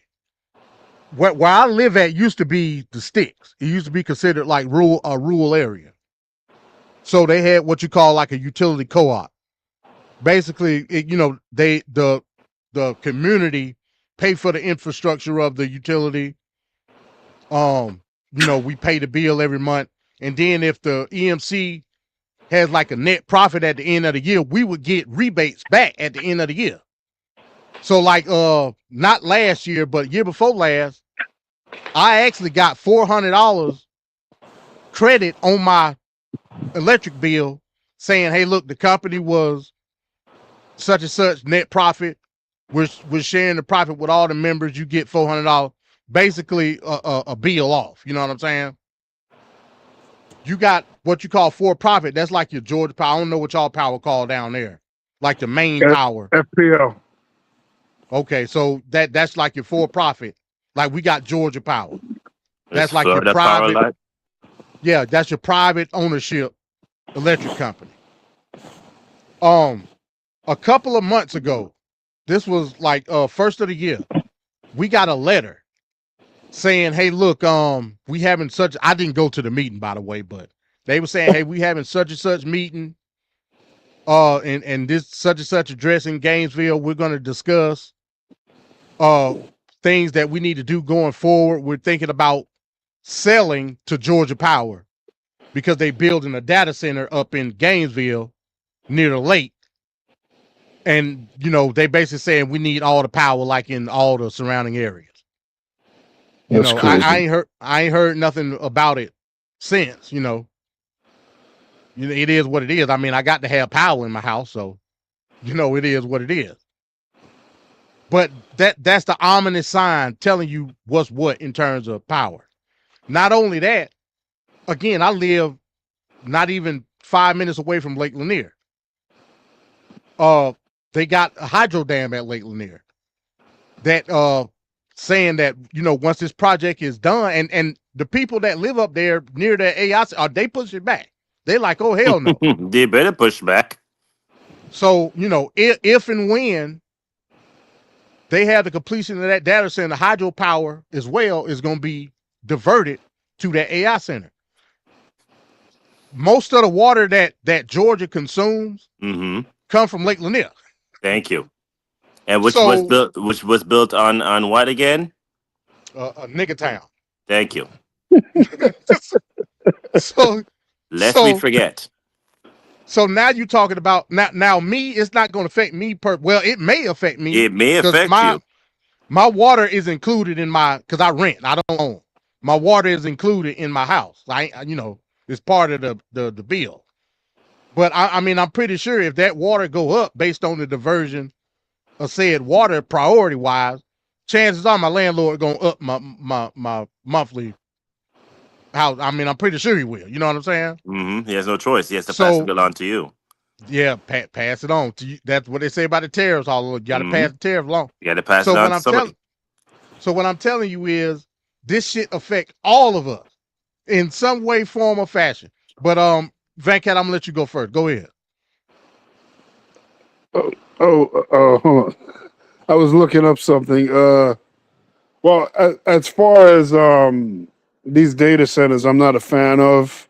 I just said I did a survey, polling survey, and that was one of the things in the poll. As far as like wanting to have a data center open. Right now, they have one nearby where I live at that they have halted since December, and there's a bill that they're looking to vote on to see if they want to open the center or not. But it just takes an absorbent amount of water, a lot of energy. Not to mention the environmental damage. I don't want to see issues where people are getting exorbitant amount of cancer that's locals in the area, or that water is catching on fire, or whatever the hell new issue can come out of this type of project. I don't really see an upside to it. They always try to quote, "Oh, well, there's jobs, X amount of jobs coming." I think we can have jobs without people dying or getting screwed over for high energy costs, high energy bills. And what a sweet gig these millionaires and billionaires plotted, right? So these bastards can move into your city and then have our dumbasses pay for their projects with a sweetheart deal that they made with the local government, which is insane to me. And when I first heard about this, and when I first read about this, because I noticed my energy bill the last couple of years have been steadily going up, and it never comes back down. I used to pay about $74, $79. A high month would be $85, and now I'm like in the 120s. You talking about the light bill, right? The light bill, indeed. And, damn, that's a low ass light. I wish my light bill was that damn low. I know a lot of people have it even higher. Well, But- mine's is higher. I don't know. Mine's Man, like 180. my light bill every month, man, is closer to 300. No, I'm not that high. Mine's like 180, 200. That's the closest. Yeah, but I mean, I'm not home enough. I'm not home enough to do that. I mean, I'm spending like 10, 12-hour shifts, and only towards the end of the day I'm home. But I mean, that makes sense. Like I said, my kids, they damn near 24/7 on PCs and all type of shit run. So that's why my shit's so high. Yeah, and it's only going to get higher. And water is the most important resource on the planet. I don't care what anybody says. Without water, you ain't got nothing. You don't got life. And if we're just burning through water for some friggin' data center, that's just insane. And I'm paying for it. It's coming on my dime. We didn't even ask for this. Nobody knew nobody knows it's happening. I told some people at work, hey, you notice your bill getting higher? Everybody says yes. When I start saying, hey, it's those, I think it's data centers and whatnot that are affecting the bill, they just don't seem to be interested. They don't seem to, it doesn't seem to connect or click, which if anybody did anything and it costs you money for something they're doing, everybody would be outraged. Everybody would be outraged. I don't understand how there's just certain things that are happening in today's time, and we just like, yeah. So anyway, that my take on it. I don't think it's good. I don't think it's something in the long run that why does it have to take so much water? My God, why does it have to be so environmentally impacted? Cause it's cool. You got to think about it, Van Cat. You talking about millions and millions of square feet are Mhm. nothing but Uh, server racks yep, and shit. battery and You know what I'm computers. saying? Yep. That do you know the amount of extreme heat that shit let off? So they use the water for cooling purpose. It's Literally. hydro. Yeah, they use it for cooling purpose. And So like I said, go ahead. no, I was gonna say, just think of it like how your PC will be cool. Like you have to cool, like it literally heats up literally every single time you use it. So if you have like a hardcore PC user that uses it for games and whatnot, your computer. I don't know if they still have those computers that used to cool themselves with like a certain mechanism, like a fan, like a system that cools it. It's the same concept with the data centers. It has to use water to cool all that heat because it draws so much energy. It literally has to be cooled down or it's just going to burn itself down. So that's the problem. But I wanted to jump in a little bit more deep dive, a little bit more so than you in terms of how you touched on it, Venkat. In the state of Florida, I don't know about Georgia because Georgia used Dayton and near as well as they have a whole bunch of other, um, you know, sections that they use for like in terms of the dams that they have. Mind you, most of it is built on nigger towns, on what you call those burial grounds for like the Indians back in the day, the mounds and all that stuff. Yeah.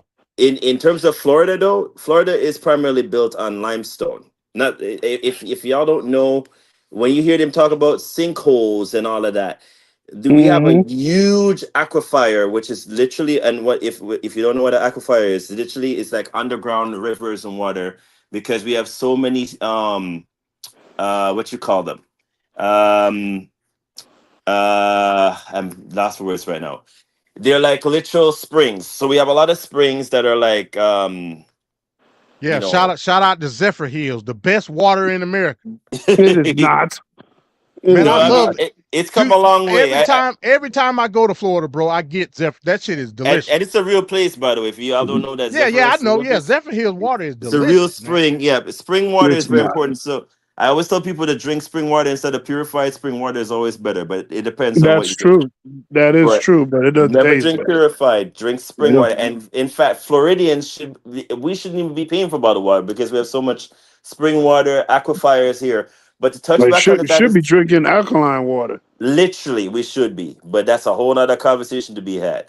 But in terms of the state of Florida, I don't know if data centers can really work here. And my primary concern regarding the data centers being built in Florida is these Yeah. underground aquifers. The more you drain water, because they literally seep through every crevice everywhere. When it comes to limestone, if you all don't know limestone, it literally like it goes literally deep. I think it's either 500 feet down to like 1,000. I can't remember the estimation. But the more it seeps down in terms of water, is the more it creates a sinkhole. And if you all are not familiar with sinkholes, Florida is notorious for sinkholes. And the reason being is because Yep. water has to go somewhere. The more it seeps downwards, is the more it creates a sinkhole. When you draw all this water out of the aquifers, which Florida has Mm. the largest, I think, in the state of Florida, in terms of the state of in the entire United States, Florida has the largest aquifer I could think of, and the largest reservoir system I could think of, and it's literally from Florida all the way up to Alabama. I think it's how large it is because you have a lot of water that flows downwards in terms of how it's set up. But that's Mm. geography, topography, and everything. When you draw all this water out, where do you think it's going to create an issue at? And this is where I want people to think when they vote. It's not about so much about you get saying, yeah, about the FPL and blah blah blah. It's the fact that it's a huge environmental issue. Again, if you all didn't remember the case of the guy that like literally, and he still can't find his body to this day, was literally in his bed, and it was him and his brother, Yep. and one of them literally was, I guess the house was Swallowed on up top in of, the. literally got swallowed by a sinkhole. The Yep. whole house, like literally almost the entire neighborhood almost got swallowed up. But his house was on the epicenter, and they still cannot find that man's body because it's still going down a crevice so large and deep in the earth that it's like it would be impossible.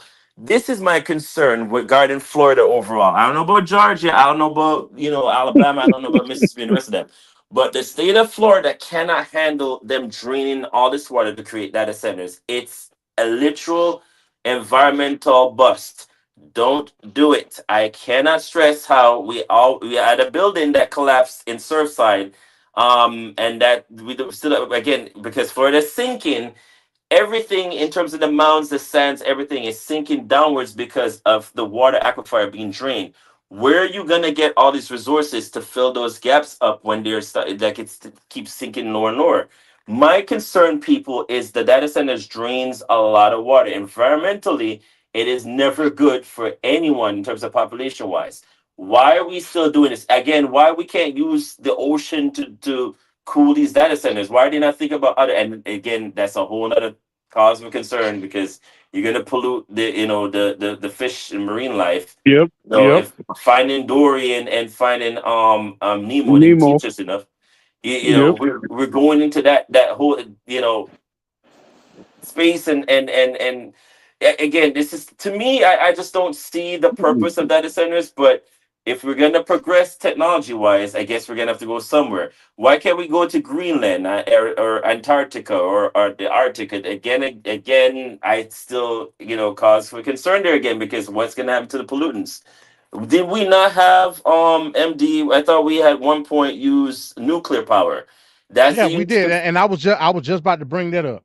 But finish your thought. No, but again, this is where, like, what when do we draw the line at some point where it's, again, if it was nuclear power pollutants killing us with cancer, now we're gonna do data centers that are now gonna need cooling, but then it's gonna drain that disgusting water back somewhere. And are we cleaning that water out? Because you're gonna have to purify water.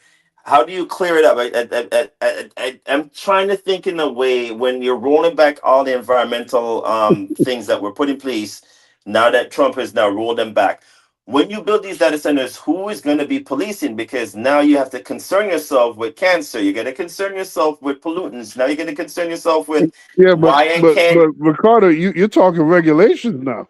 Yeah, but it's Yeah, regulation is Republicans one don't like thing. regulations. Yeah, but regulation is one thing, Venkat. Like, I don't mind regulations, but when it comes to the concern of the general population not knowing how far of an extent this is going to be, if you build a data center, it's years and years of you withdrawing water and withdrawing resources to then pollute it back into the environment to then affect you. Did we not learn from Aaron Brockovich and all these other movies? When are we going to draw the line? But I Yeah. digress. You see what I'm So saying? so yeah, so you brought up nuclear, right? And that's actually pertinent to this topic. So when I used to go up to like Wheeling, West Virginia, and Mm-hmm. Pittsburgh and all that, Mm-hmm. and I would see all these, and this was my first time like ever seeing this when I first started driving, like seeing actual nuclear plants. I ain't never seen no nuclear plant before, but they were old and decrepit. I guess they weren't really using them like that anymore. Mm-hmm. But you would always see a nuclear plant, no matter where you went. You will always see a nuclear plant like near a body of water, whether it was like a Exactly. river or some shit like that. And the Exactly. reason why is because they needed that cooling for the nuclear reactors and Yep. shit. Bingo. So they would build a dam or some shit like that would revert power and water to the nuclear reactor, and that's why they built them by like the river or some shit like that. Or a lake With or something. some type of body of water. They needed it, right? Mm-hmm. With these data centers, yeah, I mean, there might not be like the same type of risk in terms of like health risk and shit like that. But you gotta think, what's the process of like using this water and like you said, Ricardo, it pushing it like where the water gonna go? You know what I'm saying? With a lot of the nuclear, it was they would use the dam in order to almost like refill because the water would be evaporated. We're talking Yes. about nuclear. This shit is on another level. Heat. You know what I'm saying? But in terms of these data centers, not so much. So what type of process is being used to clean the water, recycle it? Like what's going on here? You know And what no I'm saying? one So and you made a good point about that. yeah, no, and nobody's talking about it. I get that, and again, we see them pushing the narrative of, "Hey, yes, it's good for us in the future, and it's going to make this and augmentation and blah blah blah, and things are going to move faster." But my concern is, yeah, I'm like MD here. Like I don't mind the government being involved, but not too much. But when it comes to certain things that we need to know as the general public, because now many people is being briefed as for what is the environmental concern here. Where do you then say to these people that are building like the Elon Musk and the whatnots, to say to them, hey, we don't mind you building data centers, but what is the percentage, or what is the issue here, that if God forbid something happens where there's pollutants that get into the water stream and all that, and affect a huge community that it's built around? Who fixes that? Who then goes in and then, do we shut the community down? Do we then, how does that all curtail into, the next step? Because now it sounds good on paper. Yeah, you could build it. It's going to create jobs. But then what's the long-term ramification? Like how we had when you build like these nuclear places and nuclear reactors and all that, in an environment where it now flows back, like the water, comes back into the community, flows back down the stream, or, whatnot. When people start getting cancer, and it's a correlation of, wait a minute, it's not just this person, but it's like 50 other people. What do you then do? Because then we've seen this in Aaron Brockovich, we've seen this in other movies, and we've seen this in real life, where like a whole community end up with cancer, and it's the decade, 20 years down the line, nobody realized and figured out it was the water filtration and the system that flows back into the community. That's a concern. And the data centers is like, it's popping up left, right, and center. And the other places other than Florida and maybe Georgia I could think of is maybe Virginia and California next, because again, those are the boom tech towers. And I think maybe Massachusetts. When you draw the line of saying to these big tech companies, what is it that could do? So like how MD mentioned, like you get a cut of, like they give you back, I think, a certain amount on your light bill for like the month. I believe you said, like if they don't use a certain amount. No, it was an annual thing. Right. If the company made money for that year, Then everybody that's part of the co-op will get a piece back. So it's kind of like a profit sharing, like a profit sharing in a sense, right? Yeah. So if they came to like everybody and brought up that as a like maybe a grift, to say, well, if we use a certain amount of percentage of water, blah blah blah, and then we could put it back and pump it back, and we give you throw it back on the bill, which I doubt they're gonna do, because everything is money at this point. Why would I want to profit and then share it back to the people when I could just grift it all the way through? Well, remember though, Ricardo, usually, and I ain't saying this for all, but usually the water utility is a government issue. Like the water is controlled by your local government, because they control the water treatment plant. So it, in that aspect, it really ain't a private issue; it's a public issue when it comes to the water. Right. But again, how hard are these local governments willing to play ball with a lot of the AI companies? That's the main concern. And then and the other concern, remember we talked about this before as well, MD, where the government tells you that you're not allowed to catch water on account of that it might, you're provisioning drinking water. We ain't got no shit like that here. Like that's a Florida. I ain't never heard no shit like that. But in the state of Nevada, or in certain states where like water is like a necessity and it's being drawn out, and there's not enough, like for instance where the Hoover Dam is, like the water is lowering to a certain level. If you decide to catch your own water, they could actually use that against you, because I think you're not allowed to in certain states to actually catch water in a bucket or whatever it was that to then use the provision. You're telling me an act of God that like everybody's entitled to just like it's called capitalism, baby. You're entitled to the necessities of life, and water is one. You mean to tell me that the government can then tell me, or VanCat or MD, that no, sir, you're not allowed to catch water, and if you do, we're entitled to then tax you for it, because now you're stealing water away from us, the government, that's supposed to give it to you. That's, again, I mean, where do you draw the line? Because if you're creating data centers to do that, and I can't catch my own water in a drum, like how they used to do back in the day, where do I then draw the line to say, well, I mean, at some point in time, you're still profiting off the fact that I, as a human being, need the necessity of water. It's crazy. That's crazy. I ain't never heard no shit like that. And the logic don't even make sense. The rainwater is distilled water. You know that, right? It ain't got no nutritional value at all. Like that shit is crazy. It is crazy. But I could swear to you, if you look it up, it is true. There's certain states that block you from catching your own water. You're not allowed to. You're not allowed to do it. But that's what I'm saying. So You can't plant fruit and vegetables in some that states. might be another issue too. Like, who is to say Yeah. you're drawing water from when you create these fertilized fruit and vegetables that you're creating, you're taking resources from somewhere else. So Yes. again, that ties into everything. There's regulations and rules and legislation, but I don't mind government interjecting itself when it needs to be. But this is one of those things where I need them to interject and say, oh, what happens in the future when that becomes a problem. Yep. Yep. Hey man, hey, that all good points. You can't argue with none of them. Like I said, man, we may not, like I said in the video, we may not be seeing the effects right now, but the more and more these AI data centers sprout up, the worse and worse it's gonna get. Of course. That's just a fact. It's simple as supply and demand.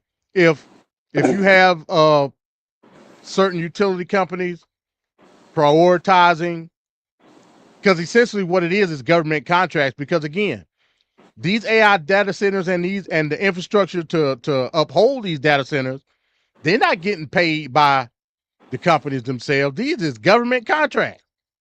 The government is paying a lot of these utility companies to, hey, look, we need the infrastructure to prop up said data center. We're willing to give you subsidies or whatever the hell to do it. Then they profit off of that. Then they turn around and profit off you based on supply and demand, because the priority is going toward the data center now, meaning it's less supply, but it's more demand. It's always going to be more demand because everybody need power. Everybody need water. The demand ain't going nowhere. The supply is controlled essentially by the government. If you're not going to implement some sort of incentive to make sure that it's enough infrastructure to accommodate everybody, which ultimately it's never going to be that way, because you can't accommodate everybody in that type of situation. It leaves us with our ass in the wind. Us meaning the consumer.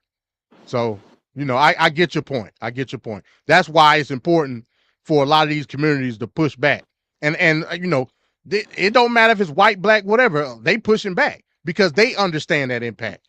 So, it's all important points. But Yeah, we need a ahead. law. We need a law to stop those kind of decisions being made by governors or the local government.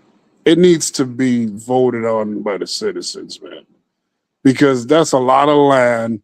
It disrupts a lot of the lives of the citizens that have to live there. I don't think like a governor doing a sweetheart deal with Bezos or Zuckerberg or any of them guys.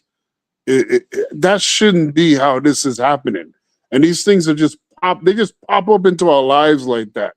If it wasn't for More Perfect Union, I wouldn't even have known about it or understood what the hell was going on. All I did was see my bill just ticking up. And like again, like you guys say, other people have higher bills, but mine's is higher for what I usually pay. So what you usually pay is going to be higher for you as well. And this is just the beginning. It's just going to continue to go higher and higher and higher. So I don't know how can they put that onto a city, a state, like without even getting approval from the constituents that live in these cities, that live in the state. Like, it's just insane, man. Hey, I understand, man. I understand. Like I said, we all got certain conditions that we live up under. Like I said, my condition, because I got an EMC, is not the condition of a person that got like private utilities and all that. But yep. We gonna keep in the line of AI. We gonna go into this video and let me know what y'all think on the other side.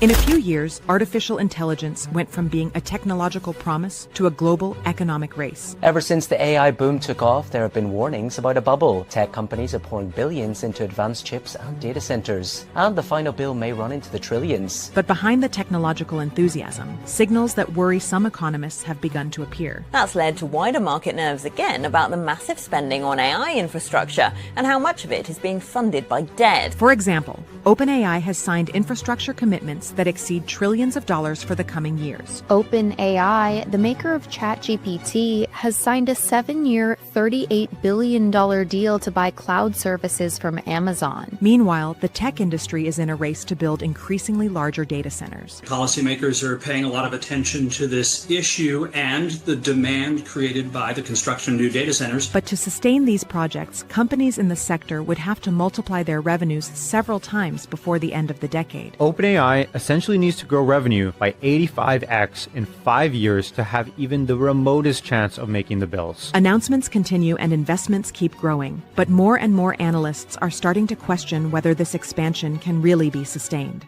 So, why the AI bubble is worse than people think?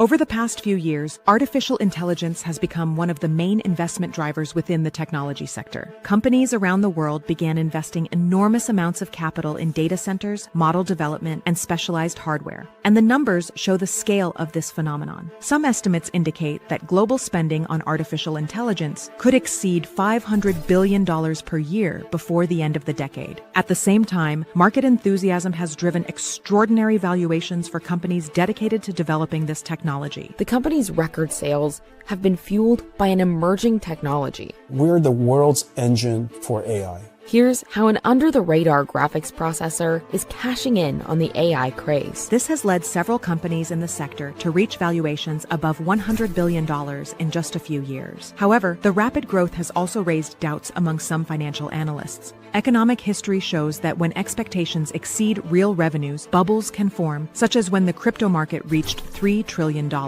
For this reason, more and more experts are questioning whether the growth of artificial intelligence is sustainable. This project is set in stone. This money will be spent. The next 12 months will continue to see this very strong capex cycle, but sustainability of that is a cause for concern. The development of advanced AI systems requires gigantic infrastructure. The most complex models require data centers with thousands of processors working at the same time. Some already exceed 10,000 chips. For this reason, several technology companies have begun signing financial commitments that exceed any recent precedent within the industry. One of the most striking examples is the case of OpenAI, which has signed infrastructure agreements close to $1 trillion for the next 5 years. In addition, the cost of building specialized facilities continues to increase. Amazon, for example, is one of the main companies increasing spending on data centers across the country. The company is set to put $10 billion more into Ohio over the next 5 years, expanding its Amazon Web Service data centers, housing equipment for powering AI, machine learning,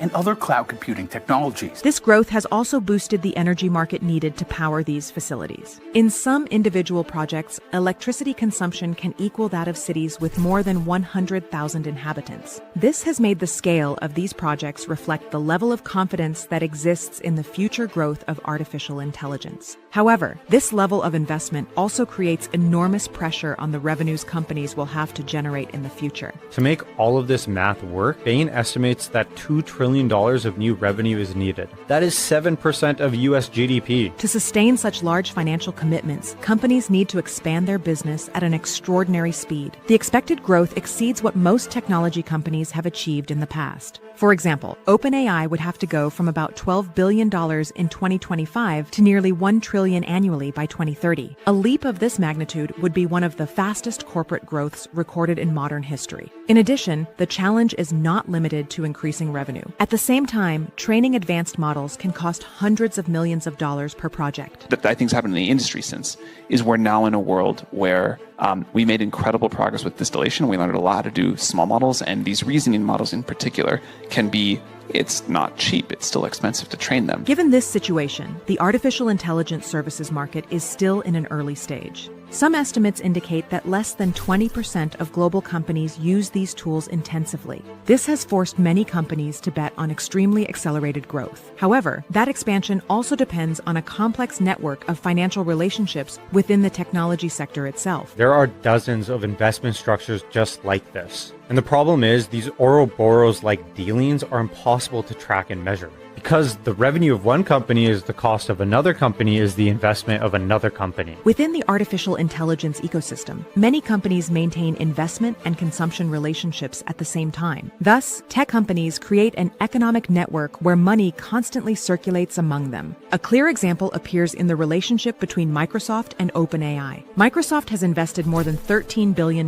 in the company to boost the development of its models. In turn, OpenAI uses Microsoft's cloud computing infrastructure to train its artificial intelligence systems. Company Microsoft first invested in 2019 on the condition that they were the exclusive partner infrastructure-wise with their Azure cloud. In return, Microsoft got certain access to some of this OpenAI tech. In addition, Microsoft uses part of that revenue to buy chips from NVIDIA, a market that already exceeds $500 billion. These chips have become the central component of modern artificial intelligence systems. That is why demand for these processors has been so strong that NVIDIA's revenues grew more than 200% in just 2 years. This type of relationship creates an economic circuit where several companies become investors, customers, and suppliers at the same time. A circular deal is when companies are basically flowing money, products, services in between two of them. For this reason, understanding the real value of the sector is difficult, since more than 40% of revenues come from transactions between the same companies. When several companies buy products and services from each other, it becomes more difficult to identify which revenues come from independent market demand. In some cases, the revenue of one company represents at the same time the operating expense of another company within the same technological ecosystem. Recent studies indicate that more than 60% of cloud spending on artificial intelligence comes from large technological companies within the sector itself. This means that a significant part of demand comes from the same companies trying to expand artificial intelligence infrastructure. So the way we have to think about this is from the entire value chain perspective, that it's not just about mega cap tech names. There's other semiconductor companies, there's other data center companies, there's other software companies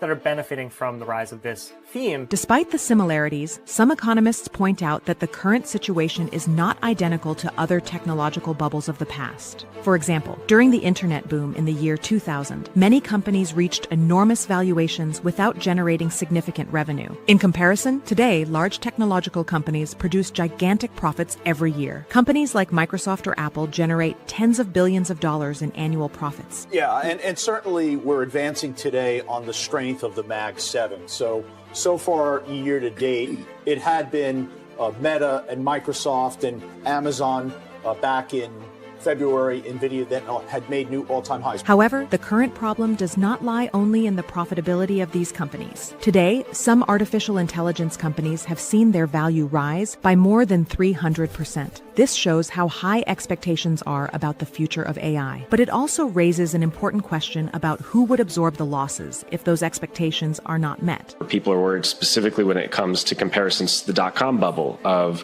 assets that have vastly exceeded their value, and then if things go up and there's no revenue to support it, things go down. Even some statements within the sector itself have generated debate. The chief financial officer of OpenAI mentioned that artificial intelligence infrastructure projects might need government backing in the future. For example, in 2008, several banks received public support worth billions of dollars to avoid collapse. The idea of public backing implies that if the business model does not generate sufficient revenue, governments could be pressured to intervene. This would open the door to a scenario where citizens end up assuming part of the financial risk created by the technology sector. And this is already being felt, as support for strategic companies already exceeds $1.2 trillion.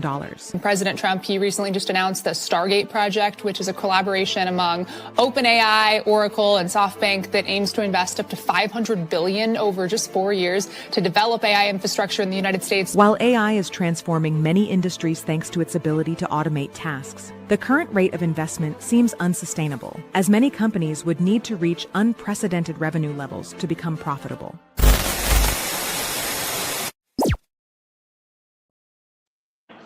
So, in other words, what they're saying is, and I'm going to try to put this in a nutshell because it was very complex, very economic video. Essentially, the AI shelf in and of itself is a large community. It circulates money within itself, and little by little gaining revenue, whether it be through consumer or government subsidies or contracts, continues to grow and grow in investment, and it's banking on getting to the point where to the government is too big to fail. They basically said at the end of the video that Sam Altman admitted, like, look, this thing is going to get to a point where we're not going to be able to sustain ourselves, and the government going to have to intervene. Oh, just like 2008? Just like 2000. They said it in the video, just like 2008. So it is, to my opinion, to say AI is not sustainable. Not in the way that it's going right now. It's not sustainable. But they looking at a lifeline via federal government. Ricardo, what you got? Yeah, I gotta agree with that opinion that it's not sustainable at all. I think it's one of those things where it's almost as if they kind of know the trajectory of what is in essence what's gonna be happening, but no one wants to say the loud part out loud yet.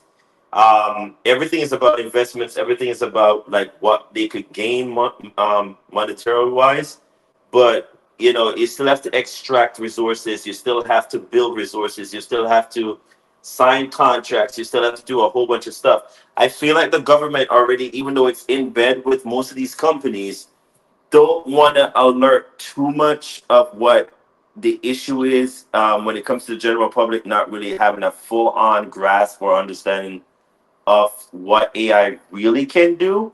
Hey, hold on real second, Ricardo. What the hell is that? Hey, I was just playing around StreamYard. I found that there's a polling in StreamYard. So we can make any question you want and then give different options for people in the chat. Here we They go could with just AI. pick the. Yeah, man, this junk is great. I wish we had this on some past shows where we were asking certain questions, and we can have people that are watching the show put in the chat whatever answer they want, and then we can have the whole poll just run for the whole show. I see that. So how do you answer the poll? Well, you go on the chat. So you see, I just answered it. I put no. Says do we think I made the question? You could make it whatever you want, and then I put in you just put 1, 2, 3, or 4. Yeah. Well, I'll be damned. Yeah, and it gives you a percentage. This junk is awesome, man. Yeah, just StreamYard coming up. My bad, Ricardo. Go ahead. No, you're good. But yeah, I feel like they know it's not sustainable. They know what is to come, but don't want to do nothing about it until it gets extremely hard to ignore, and then they're going to interject and jump in. I don't think there's a huge understanding, I think, of the general public so far, like the people who don't really know that much of what AI is capable of doing. But I feel like the hell is this? Like, it's weird. But I feel like a lot of people need to sound the alarm a little bit more sooner than what is being proposed now. Where do you think, MD, and if I could ask, because you're Captain Capitalism, sometimes when it comes to poor people, and I wouldn't say, I think that's a harsh word to say, poor people, but people who don't have the means of, understanding what it can do in terms of its effect on their lives. Where do you see that crossing over in terms of where the tech billionaires are at, and in terms of what they want to achieve, compared to a regular Joe Schmo that's down the road from you, who is just about, going about his day in life, that really all he wants to ascertain is a livelihood of having a home with a picket fence and all of that. But at the same time, doesn't want to give up his convenience, if that makes sense. So I want to go to the bank. I want everything to be fast paced, like, fast food and all of that. But I don't want to wait in a long line. I don't want to deal with the traffic flow of like standing in a line for like 15, 20 minutes in my car while it's overheating and running. I know my car is about to break down. But I want the fast convenience of, hey, I'm gonna go in, bim, boom, boom, it's done and over with, and I'm done. Kind of like, and all I that. don't got no issue with that. But at the same time, how do you explain to Joe Schmo that, hey, so you're gonna have to give up something in order to gain this, which is AI? Where do you draw? Because I'll give you an example. For me, what I used to do, but I used to love Bank of America. Bank of America was my bank of choice because it was everywhere I could find it. And he had a teller, and he had a drive-through, and for me, I like going through the drive-through, and so the teller would be able to help me. Now, when you look at all these financial institutions, you don't barely see, drive-throughs that much anymore. I think VOA was the first to get rid of drive-throughs here in Florida. And I was like, wait, what do you mean there's no more drive-throughs? They got rid of it. The augmentation kicked in, and they were like, it's costing too much money to have a teller, so we're going to get rid of drive-throughs. And they got rid of it. And therefore, when you got rid of that, you got rid of me as a consumer. I went to the next bank, which is, Chase, JP Morgan, or I think other than Chase, JP Morgan, you have Wells Fargo, now it's Trust. I don't even know whatever bank they have down here anymore. But that was a huge thing. And I literally asked the bank manager one day, I'm like, why is it that you guys got rid of the tellers? And literally they were like, augmentation is here. But there's no need for me to I could literally just have one teller compared to like 6, 7, 8, 9, 10s and one banker. And the drive-through takes up too much time and convenience. But I'm like, but you're going to lose customers because the whole point of convenience is to make it easy. And if I go to a drive-through, I want to get my food right away. If I go to, let me not go to the dirty angle of this, but you get my drift. Everything needs to be like, I go to somewhere, it needed to be done quick, fast paced, let's move, let's go.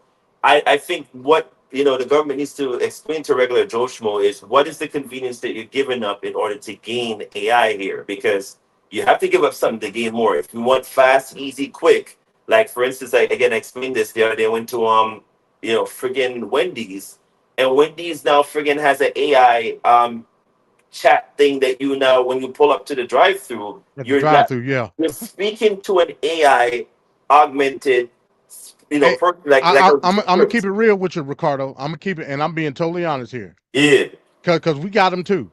Like we got like at Checkers, they got the AI person at the drive-through. They take my order better than that nigga. It's so weird to me. I'm still not used to that. They get the order right and everything. You tell them you don't want no cheese or no tomato, That is and so you get weird. the damn burger and it ain't got no cheese or no tomato on it. Damn. It's incredible. The nigga, you tell the nigga you don't want no cheese and no tomato, it still got cheese and tomato on it. And pickles. Don't forget the pickles. It's amazing. Yeah, but I mean, so you see the AI thing I'm talking about in your neck of the woods up in Georgia with the machine. Yeah. We got the AI drive-through. That's creepy as hell, man. The first time I saw it down here like a month ago, I was like, "What the hell is this?" But it's literally an AI person you're talking to. You think it's a live person? It ain't. It's actually somebody that's on the opposite end, which is augmented reality. And it's a little bit weird to me because to talk to Signet as if it's a real person while it's taking my order is still bizarre to me. But it's a little bit get used to. But again, if we could explain the convenience of it all compared to what you're not going to be getting down the road, I think will probably scare people straight. But that's a whole other conversation to be had. We all want fast pace, we want easy, we want quick, and we want accuracy. But what does it come at a cost of? And that's what I'm trying to get at. We got it. I hate Little Caesars is the nastiest pizza. It's nigga pizza. Little Caesars, right? Stick to Domino's. Yeah, I don't like Domino's either, but Little Caesars, that's the ultimate nigga pizza. But sometimes my kids, if they want a bite to eat, they'll go up to Little Caesars and get them a pizza or whatever. Our Little Caesars ain't got no people in it. Not like at all. That's crazy. You order the pizza, and just magically, I don't know how they do it. The pizza is right there. It's some type of machine. They got like the glass thing and the machines back there that put the pizzas on the conveyor. So I'm assuming they got arms or whatever that put the cheese and the tomato, and you order it on your phone and you go up there and your pizza there. It's crazy. But that's where we at. So with that being said, now I got to ask you this. Oh, so let's go into history first before I do that. Lyndon B. Johnson. Lyndon B. Johnson started Job Corps and all that because the industry was changing in terms of prioritization of certain jobs. Where is the government infrastructure that's giving the young people incentives and advantages to basically form a new industry in terms of a labor market? Because I don't see that compared to what we saw before. I don't agree with you that, you know, the job should be there. What I'm saying is, as Captain Capitalism, we should be ever evolving. Progressivism is part, if we're gonna look at it from an economic sense, ever evolving. Where's the evolution when it comes to the incentives, the training, the motivation when it comes to merging the youth, because that's what we're talking about at the end of the day. It ain't regards to me and you, the youth, in terms of evolving into these industries and not focusing on the industries of the past. That's what I would ask you. So in terms of that question, MD, when and you see what happens when youth is like the and when we talk about youth, we're talking about the younger, up and coming jits. We call them jits here in Florida, like young up and coming kids. What happens when they're idle? They get bored, right? They have nothing to do. So when you swallow up and take up all these industries and jobs that usually would be for them, like say for instance, they're coming out of school in the end of June, going into June, the second week of June, usually during that time, kids are usually looking for summer jobs and all of that. When you take away all of that stuff, the incentive that gives them something to look forward to during that time, they gain the monetary means and access.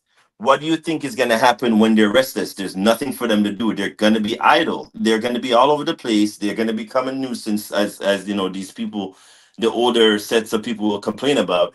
Why is it that they're not doing this? Oh, there's no community centers. You're gonna have to find something for them to be angled at and to do, or find, fulfilling at. And I don't see where, we're giving the younger youths that are down the line. It's bad enough they're not involved in politics because they find that boring or they just don't get it. It's another thing when they're coming out of school, high school, whatever it is, because I think you start now. They're trying to lower the age. It used to be that you get out like 17, 18. I think 16 is usually when you start working. They're trying to lower that, but that's a whole part of Project 2025. I just don't understand where the incentive is going to be, and from a capitalistic point of view, when you take away the entry level jobs for them to enter into the grocery stores, the I don't know where else they could go to. Being a part of the malls. That's a wrap, man. That's over with. You might That's well kill that. so I don't That's done know. deal. Ain't Yeah, no I don't kids know trying where to work at these jobs like we now. My kids work at Popeye. They understand. Hey, look, man, I want my own money. They understand that. But what I'm saying is the transition between high school and whatever else is there. I don't want to focus it on like teenage motivation. I don't think that shit is even relevant no more, to be honest with you. I'm talking about a whole entire workforce for the next generation of real jobs. I ain't talking about like being a bag boy at the damn grocery store. No. but you have to make it look, you have to still appease that certain set of the people that would be like, I'm trying to make it like easy. Let's talk about the people that are in the Appalachians and whatnot, like the poorest of the poorest.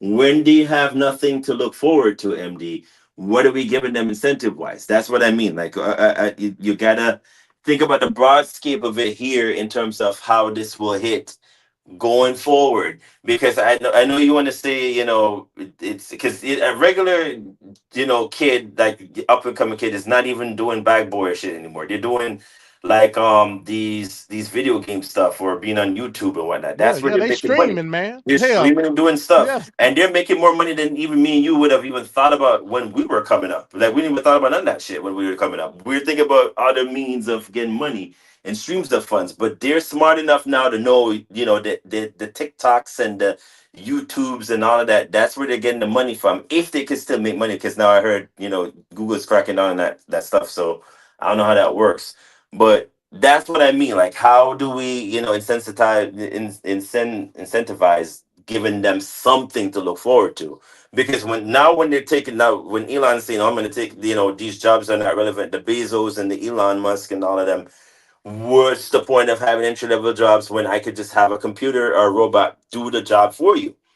I just don't see how, you know, and then this started from even from the pandemic when people were like, we're not to do minimum wage jobs anymore. What's the point of me doing that when I could make money online and be, you know, so-called what did these models call themselves these days? What's the new word they call themselves now? There's a what do you call them? Dumbasses.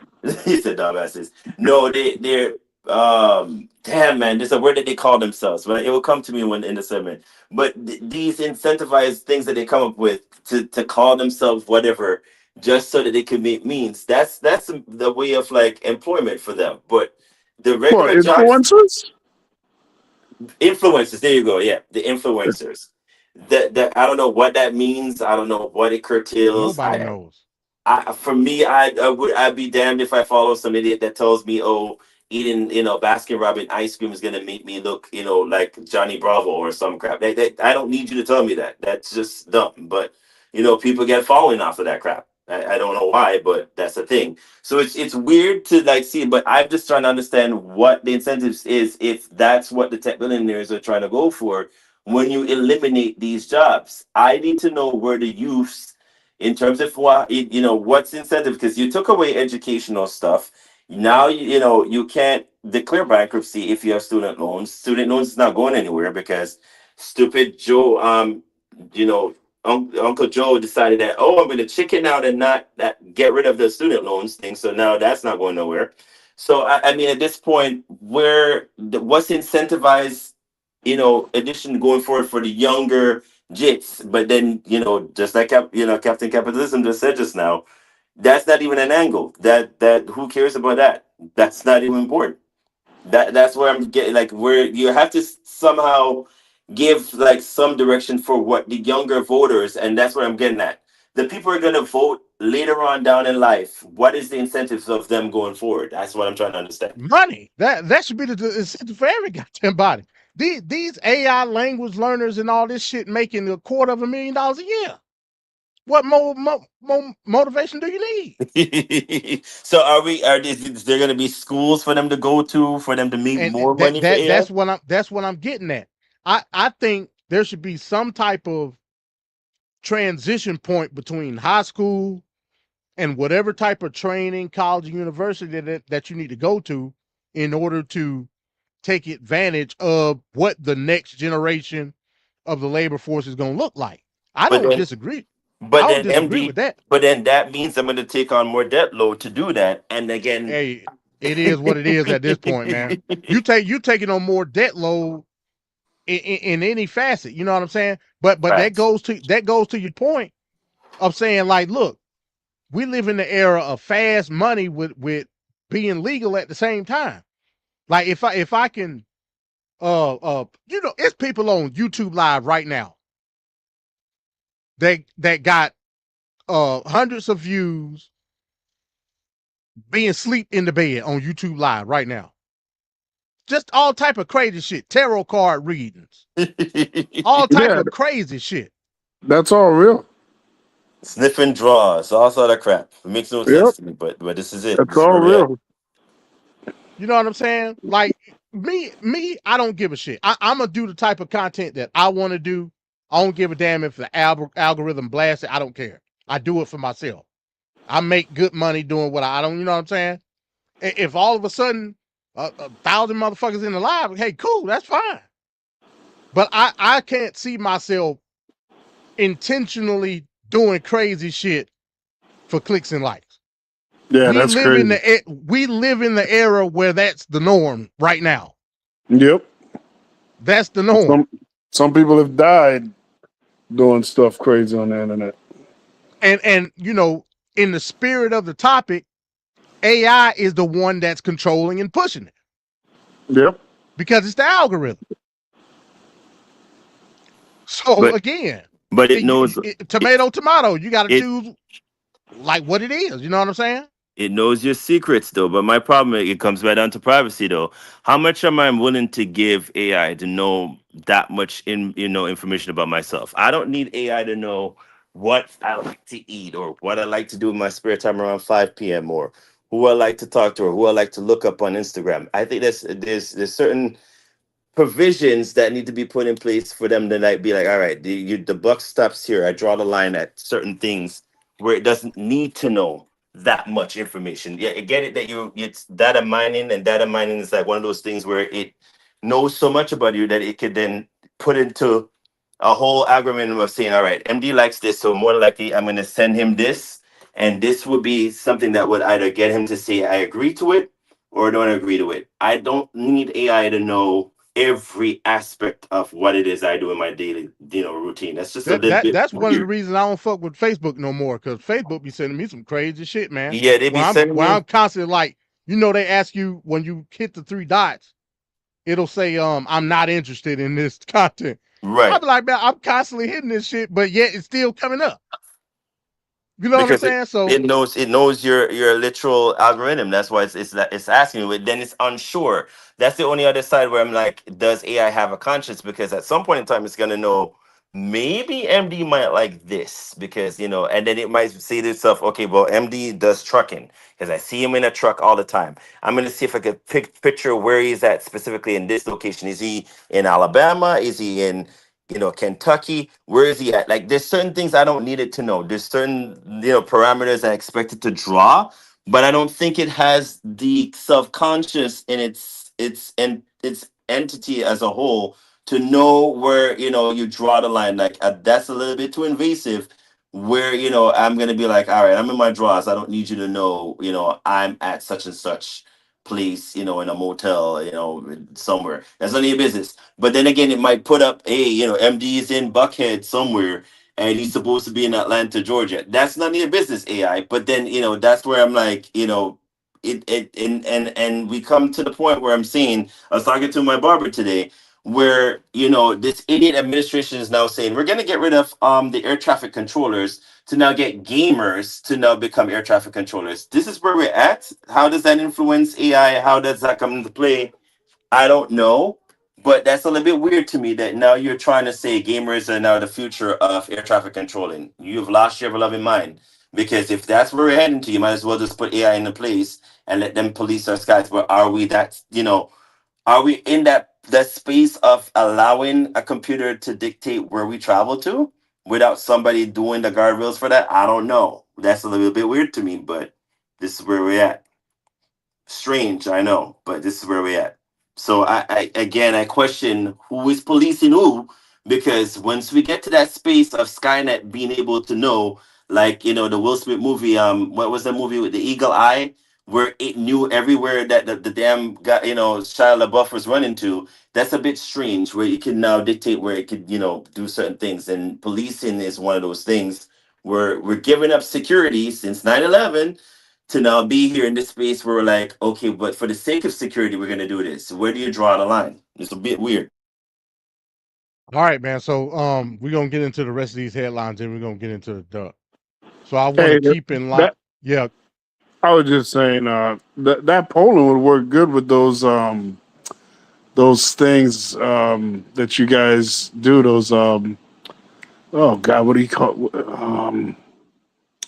well, you guys debates, yeah. That would work great. Well, I mean, YouTube got a polling system too, though. But I mean, I didn't even know that shit existed. What you just did, I'm like, what the hell? Yeah, but it's like live on your screen. I never seen YouTube with no polling system live on your screen. Usually, it's like a post that's like after your live is done. Yeah, you can do it on live. But you got to have a certain amount of of subscribers and shit like that, which I don't want. Okay. Okay. All right, let's get into. We're gonna keep in line with the AI stuff. Then I got another headline. Then we're gonna get into the duck. So let's get into this. This headline right here. Now this goes to the point talking about prioritization with AI and whatnot. This is a press release that came out from Micron. Micron is the only American memory maker that does memory. You got 3 companies that do memory. You got Micron, you got Samsung, and you got SK Hynix. They make all the memory for everything that goes into anything. Micron came out with a press release. This was around Christmas time. Now again, I've told the story. I told a story before that I built the PC for my kids for Christmas. Then I turned around the next month and built another one. Damn, in the first PC, I used Micron's SSD in the first PC I built. So let's look at this press release. This came out literally right after I had bought from them. This is December 3rd, 2025. It says Micron announces exit from Crucial. Crucial is the name brand of the SSD, Crucial Consumer Business. Boise, Idaho, blah, blah, blah. Micron Technology, Inc., a leader in innovative memory and storage solutions, today announced its decision to exit the Crucial Consumer Business, including the sale of Crucial Consumer branded products at key retailers, e-tailers, and distributors worldwide. So basically what they're saying is, hey, look, we're not making consumer products no more. We specifically making products exclusively for AI. That's it. So, and this is why I say this shit is not capitalism, bro, like at all. Now, all of it is good money. But you say, hey, look, the money is so fucking good when it comes to the AI apparatus, we willing to just ditch consumer altogether. Oh boy. Full steam ahead with AI. The hell with these people that want memory sticks and RAM and all that. The hell with them. We making all our shit for AI in the data centers. That's it. So now the only people, now they still got Crucial products out, like in the market, but they're not making no new shit. So now you only got 2. You got Samsung and you got SK Hynix. I wanted to bring that up because that goes to what we're talking about here tonight. The prioritization is to our detriment because you first you're not allowing other companies to get into the market. That's real capitalism. The government is allowing these monopolies to corner the market, and then those said monopolies and companies that's in bed with government then turn around and say, "The hell with you, kiss my ass." That ain't capitalism. You're losing on all fronts. You said it, not me, Venkat. You said it, not me. And the reason I went back to this story because you mentioned something in the group chat, Venkat, about John Fetterman and him doing some type of insider trading with Micron. So again, this goes back to the video we just watched talking about having a circular form of investment and revenue, right? All this shit is inside. This is not real capitalism because you're not letting the money breathe. You know what I'm saying? When I say that to people, that shit go one end and out the other. I'm like, what you just described to me is not capitalism.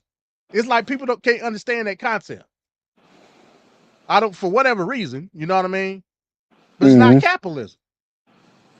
So I thought that was pertinent to bring up real quick because it's problematic. Is what it is. It's real problematic. Yeah, it ties directly into what we're talking about. Go ahead, Venkat. No. I mean that's a great point to bring up, and it's a much needed point to bring up. But that's problematic because capitalism is supposed to right all the wrongs that's happening in the economy. So eventually, it's gonna fix itself. You know, it's gonna catch up. But if you have right. So if you have these players that are pretty much manipulating and changing and diverting things to make capitalism more unnatural and not do what it should do, then what the hell do we have? I mean, everything is stacked against the consumer. So nothing, it doesn't bring competitiveness. It doesn't bring better pricing. It doesn't bring better quality. It doesn't bring better service to the consumer. And it's supposed to, that's what it's supposed to do. Capitalism's supposed to do all those things and some. But I don't know, man. Now you're getting it, Van Cat. I knew you was gonna find the light eventually, my brother. I knew you was gonna find the light eventually. Like I said, it's gonna take small steps, but I'm gonna get you there at some point in time. I'm gonna get you there. I'm gonna get you there at some point. You'll see the light. That damn music. That's the ticket. That's the ticket. That's the Van Cat that I want to hear, who understands what capitalism is. Now let's get into another headline. Now I want y'all to check this out. This is crazy to me. Now, this is from Tom's Hardware. It says Sony rolls out 30-day online DRM check-in. Oh, thank you for this story. For Thank PlayStation you. digital games. Players could temporarily lose access if they don't keep their consoles online. But Now, why does it have to be online? Why does it have to be online though? I brought this up specifically for Venkat. Oh, damn. I don't have a problem with a digital library. I don't. I've said that in the past here before. Nope, I have Microsoft, so I know. This shit, I got a problem with. Mm-hmm. This shit, because this ain't having a digital library. Nope. If I buy something online, I still bought it. I shouldn't have to have a online presence to play that game. Go ahead. So no, I was gonna say, is this like how they're trying? Are they trying to do like how Microsoft has the whatchamacallit with the game thing online, or is this just them saying you must be online at all times in order for you to keep your digital library footprint? Now I'm glad you said that, Ricardo. See, some of the haters of Xbox said that very thing that you just said. Well, y'all got Xbox Game Pass, and if y'all ain't online, y'all can't play that shit. Well, I don't own none of the games, and I knew that from the start. Right. That's a subscription service. Exactly. There's the word subscription service. That's the word. I didn't buy none of those games on Game Pass. I pay for the subscription every month, and I can play whatever game I want to play. That's the Netflix of gaming. Yeah. PlayStation is telling you, hey, look, you pay for this game.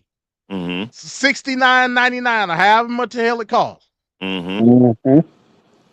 If that game that you got to basically check in every 30 days That's ridiculous. to play that game. That's or else what? You can't play it. Even though they got your money, you can't play it. That's a crying damn shame. And the games on disc are liability as well, because only a small portion of the game, if any, is actually on the disc. Yep, that's fact. So, that's right. That's right, because you still got to download. So games are now essentially being deleted.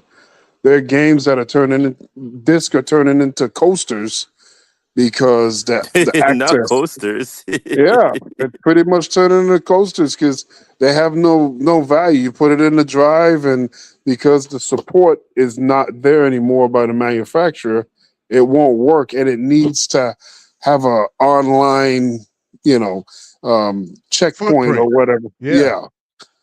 It's not like cartridges, like you just plug it in, play, don't have to worry. Now it's like you buy something and in a matter of, and even like, it's not even like unknown games. It's like known AAA titles that people paid $60 for, and within 2 years, the game can't be played. Yeah. Right. I got it highlighted here. It says affected customers report that setting your PS4 or PS5 as your primary console doesn't alleviate this check-in policy either. No matter what, any game you download from now on will feature this requirement. effectively eliminating the concept of offline play, even for single-player titles. Wow. For shame, PlayStation. For shame. This is what the Japanese are doing to us now. So are they saying going forward, or Going like forward. Yeah, going let's say forward. last year I bought some digital titles. Does that apply to those games that I bought last year? Everything going forward. Okay. This is horrible, by the way. I mean, this is just. But you know I what? already. It's horrible, Venkat. But we saw it coming, though. We know it was coming down the road because subscription wise, if I think once Sony realized Xbox Live games was catching on, and everybody just realized it's more convenient. Again, we go for the convenience of stuff here. It's Yeah. based on the subscription of how much money, and we knew Microsoft was because Microsoft was way ahead of its time. Knew that eventually it was going to rally on again AI and augmentation and in virtual reality for them to know that it was going to pick up and make money, and that was incentive. Now Sony realized they've been a little bit on the back burner and thought, hey, people who have the actual hard disk, they're not going to leave us and blah, blah, blah. But then you forgot the convenience. If I don't have to carry all those hard disks in a freaking backpack or booklet or whatnot, and I can Yes. digitally get those virtually, what is the point? If I could pay a subscription every month and keep my access going and access it anywhere in the world at whatever time period or whatnot, I'm good. I'm straight. But I think Sony realized they were losing out, and so this is their hardline kick of like falling behind. Is this what it is going forward? And I think it sucks because everything now, if you think about it, has to have some kind of monetary gain to it. You now, if you're being hacked or you were got hit by those digital things that I'm an AT&T customer, so I got hit with my information being sent all over the goddamn web. Sony's been hacked before several times. Right. All these Yep. companies are being hacked. So now you know what what do you think is going to be happening going forward now with these companies and knowing how smart they are? They're going to realize we can use AI to now you're going to have to pay subscription to clean up all that digital hackness that information that they have of you online, where you can now pay and clean up all that access that people will have for your information privacy wise. You're now going to pay a subscription to clean up all of that information so that no one can have the spamming of your phone number and text messaging and all that of all these randoms. This is how they make money. They know how to do it. Just like when Microsoft said that what you call that it's not Vista, but what's the new one they have? Think they're 10. Now it's 11, and 10 was going to be free Windows? subscription for life. Windows 10.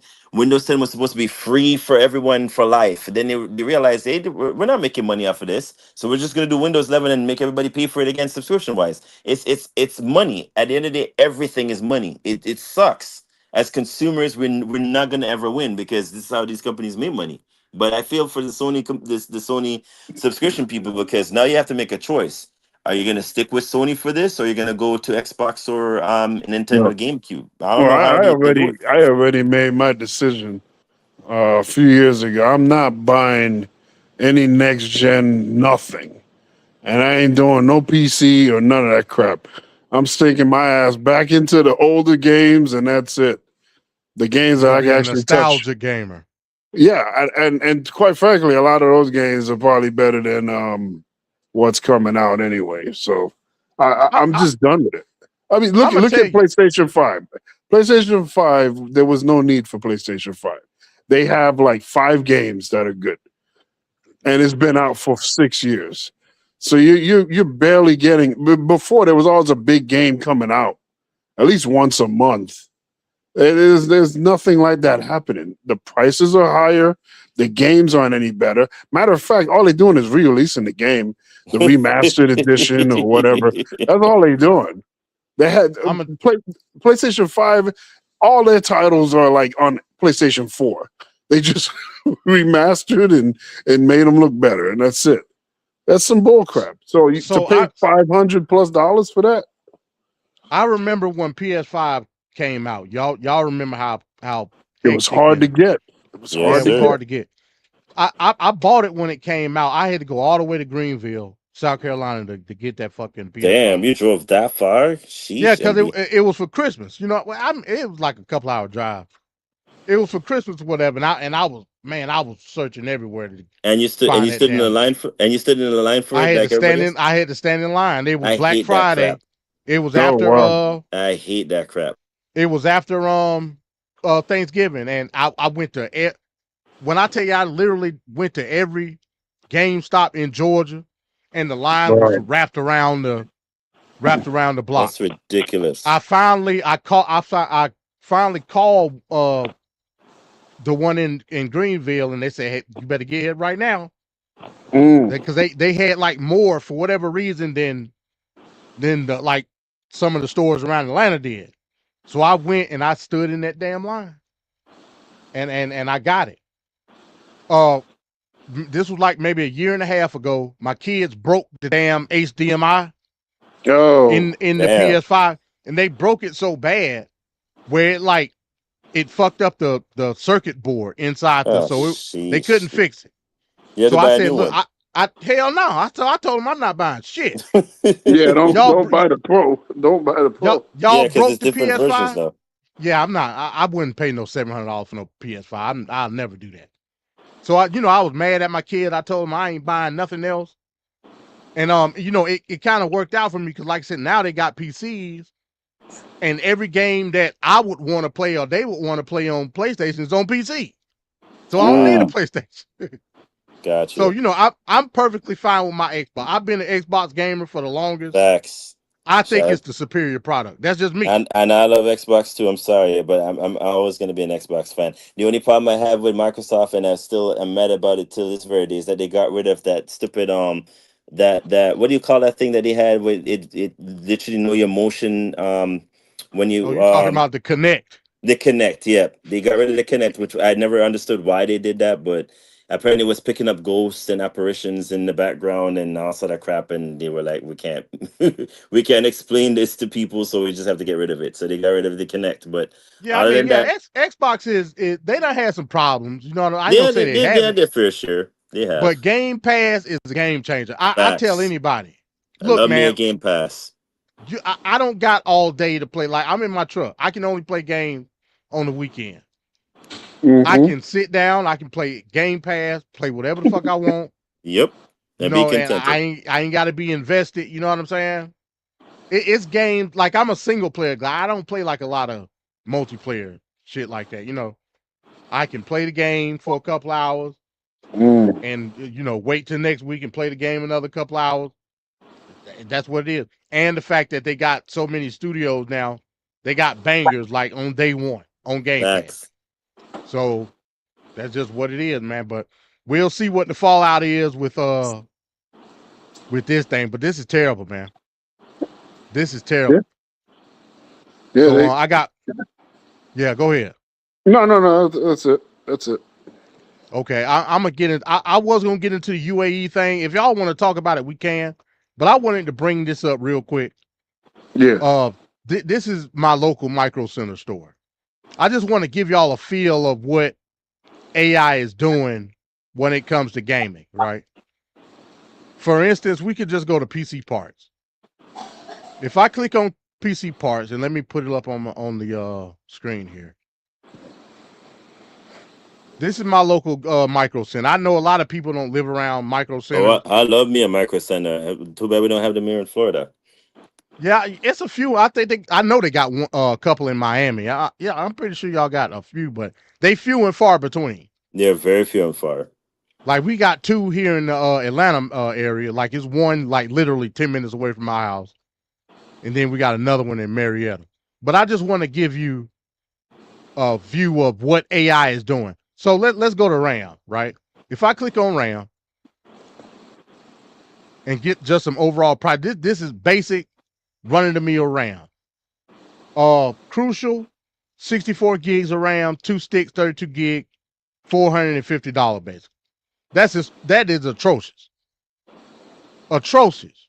And all this shit is G skill, right? If we go to some of the higher up shit, the Patriot Viper 64 with 2 sticks, that shit is damn near $700 for 2 sticks of RAM.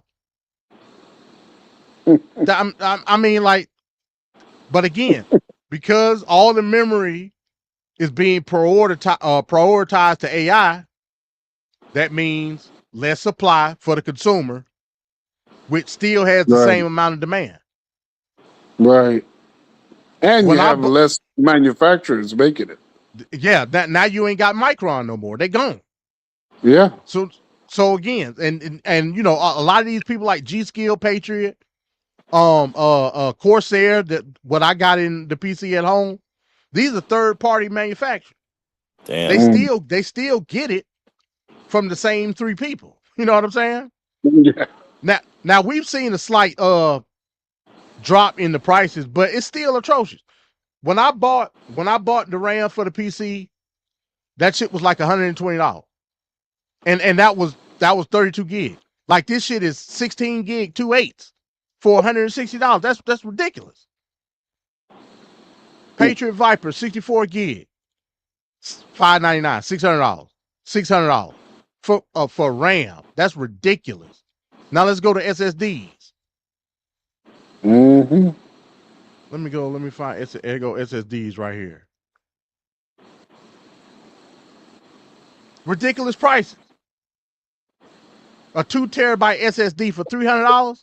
I paid $89 for that Crucial SSD in my PC right now. $89. And now it's $300. This is insane.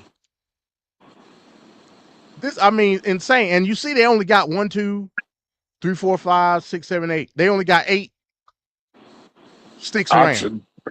Yeah, eight options. That's crazy. So that's what we're dealing with right now with the AI situation. I just wanted to bring that up because I thought it was pertinent to the topic.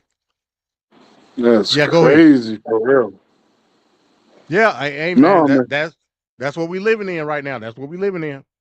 So we living in a place and a time where we are not allowed to own anything.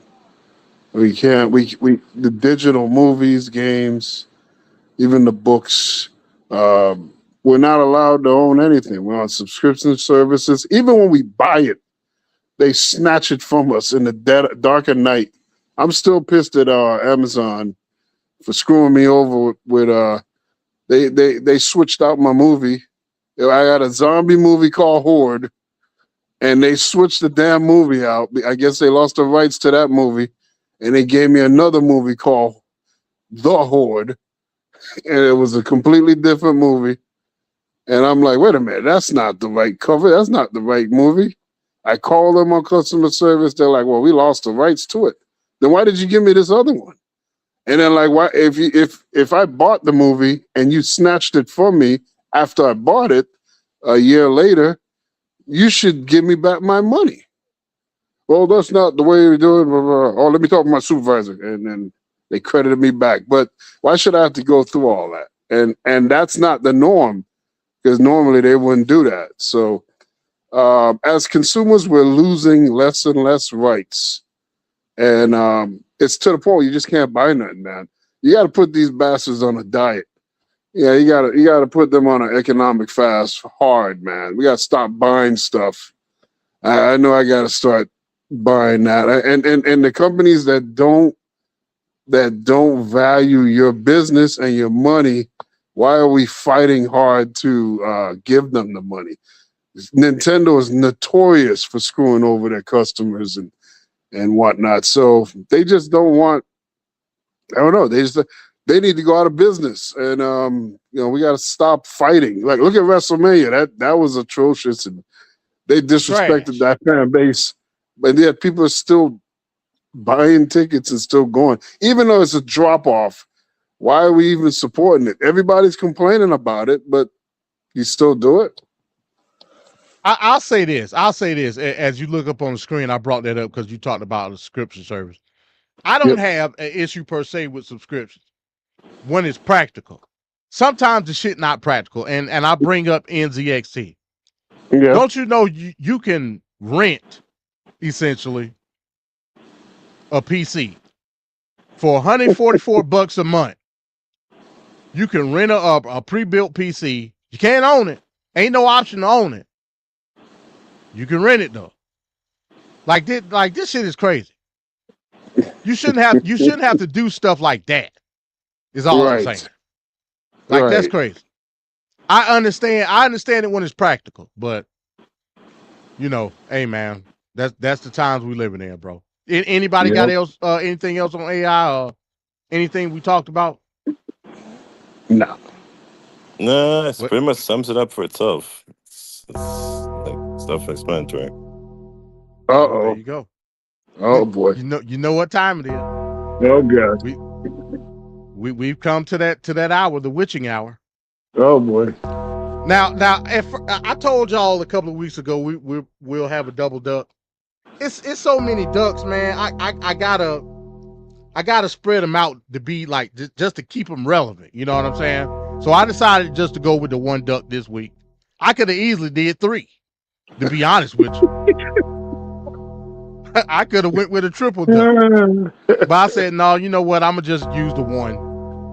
So we can have a healthy serving and not be gluttonous. You know what I mean? You don't want to be gluttonous. So I said, you know what? We'll just go with the one duck, and the one duck should be obvious. And no, it shouldn't be obvious because again, it's so many obvious ducks. So I mean, I just picked one out the hat pretty much, and this is where we at. So without further ado, this week's lame duck. For whom the bell tolls. Let's go.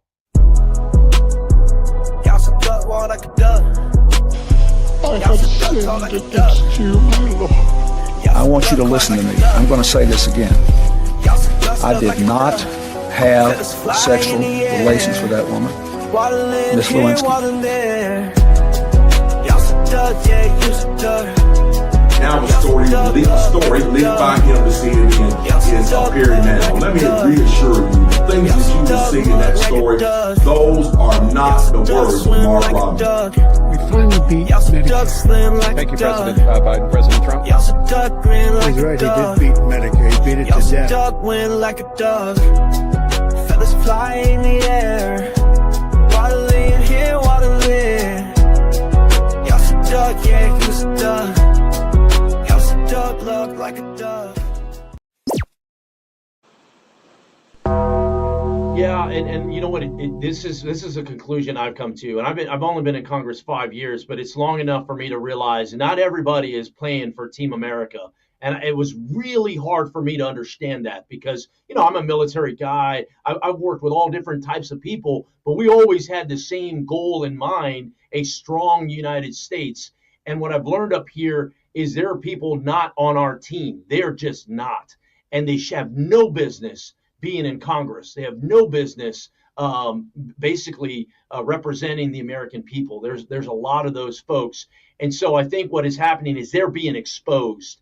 Is you're going, wait a second, how do you defend the actions of somebody that goes out and murders National Guardsmen? How do you defend the actions of an illegal alien that killed an American citizen? These are indefensible things, or the fentanyl that has been pouring into our country. President Trump was successfully elected because he was very firm and said, hey, look, I'm going to stop the poisoning of our children. That's what he's doing. So I've just come to learn that there are some people within our government that aren't for our government. And those are the ones that they need to be replaced, and they need to be held accountable. As calls for Representative Tony Gonzalez's resignation continue to build, we wanted to explain how we got here. Now, this all started in November of 2021 when Santos Aviles was hired to work in Gonzalez's office in Uvalde. Now, on your screen, you're going to see text from May 2024. The attorney for Santos Aviles' husband, Adrian Aviles, says it confirms a relationship between the two. Less than a month later, Adrian Aviles sends this text to Gonzalez and other staffers, alerting him he had discovered the affair. Santos Aviles and her husband eventually separate, and in September of 2025, we were the first to tell you about Santos Aviles' death after she set herself on fire at her Uvalde home. Reports of an alleged affair between Gonzalez and Santos Aviles start to surface, and in November, I was the first to confront Gonzalez about these allegations. And been so, trying to reach out please, to you multiple times to ask. Multiple media outlets have reported that you had an affair with Santos Aviles. Is there any response you have to that? We're here at Fort Sam. We're here at Fort Sam Unit at the ceremony. Please have some respect. I understand, but veterans fought for my right to ask you questions. Adrian Aviles' attorney tells me it was around this time that the House Ethics Committee opens an investigation into Gonzalez. However, a spokesperson for the committee declined to comment on it. Then last week, that's when things started moving pretty quickly.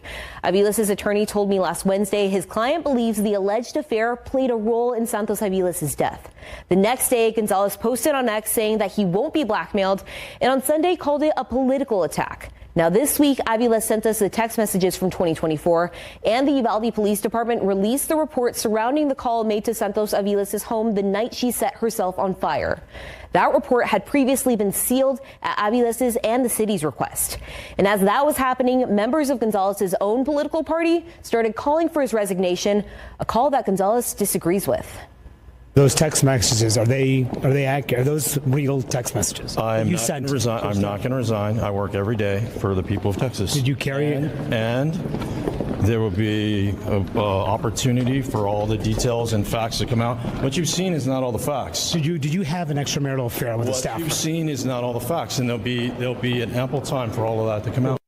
Over the last few months, I've done 18 stories on the fallout from Santos Aviles' death. And right now on KSAT.com, you can read those stories and find a full timeline laying out everything we've learned.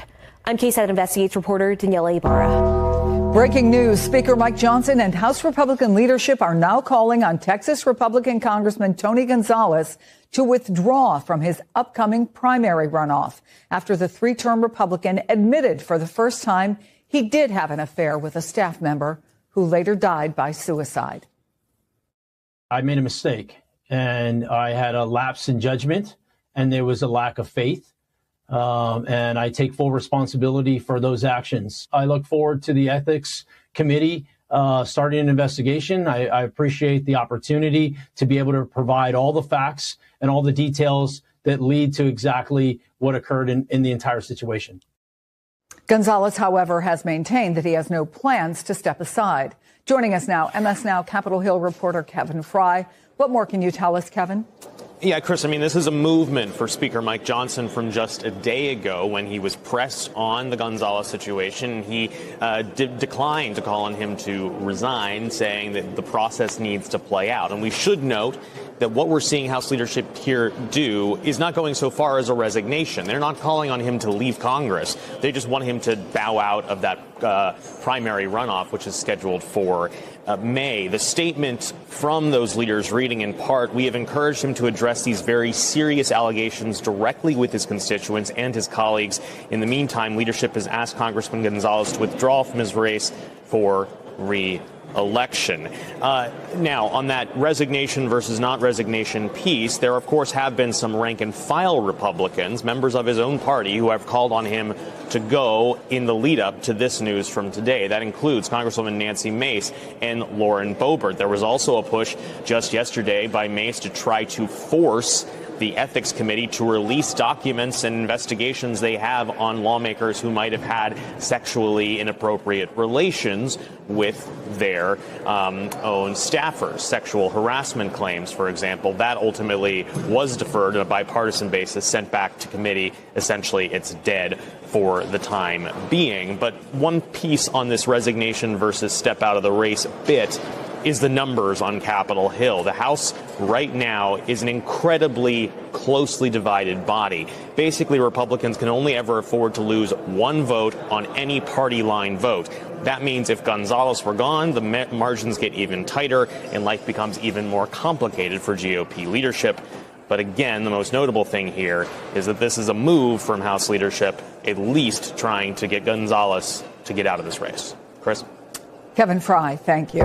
Scandal-plagued Tony Gonzalez is in his last few hours as a U.S. congressman. Thank you for joining us this afternoon. I'm Ernie Zuniga. And I'm Myra Arthur. This afternoon, Gonzalez submitted his resignation letter to Governor Greg Abbott, effective at 11 p.m. tonight, San Antonio time. Gonzalez spent months under pressure to step down after his affair with a staffer was made public. KSAT Investigates' Daniela Ibarra has been covering the fallout since the very beginning and explains what this now means for people living in his district. I am not going to resign. I work every day. I work every day for the people of Texas. 2 months after fighting calls for his resignation, U.S. Representative Tony Gonzalez did just that. It has been my privilege to serve the residents of Texas's 23rd Congressional District. Signed sincerely, Tony Gonzalez, Member of Congress. His departure from Congress comes after months of avoiding our questions about his affair with staffer Regina Santos Aviles. The attorney representing her widower believes the affair played a role in her suicide last September. Where's Santos Aviles? Is there any response you have to that? The congressman confessed to the affair last month. I've asked God to forgive me, which he has. But said then he planned to serve out his term in Congress. Gonzalez changed his tune on Monday, announcing his retirement. It'd be much more beneficial to just quietly resign. You can use the semantics of retirement, but you're resigning, and he has to resign. UTSA professor John Taylor says since Gonzalez served 5.5 years, he will eventually get his pension. How does this impact his constituents? Without a member of Congress, if there are disaster issues in place, say, for example, flash floods or wildfires in which we need federal aid, while the state of Texas can help, the member of Congress for that district where the disaster is taking place is critically important. And without the member, it makes it more difficult to get federal aid. Gonzalez's departure also means losing representation on high-profile committees. As for who temporarily fills his spot, that's up to Governor Greg Abbott. He could hold off and not call the special election until the same day as our general election in November. So theoretically, if this special election were to happen in November, they could see Brandon Herrera and Katie Ballesteros twice on the ballot. Absolutely. Wild. It is, but welcome to Texas politics. We all kind of did a double take when that came up earlier today about seeing both of them on the ballot twice. So Danielle obviously is here to talk a little bit more about this.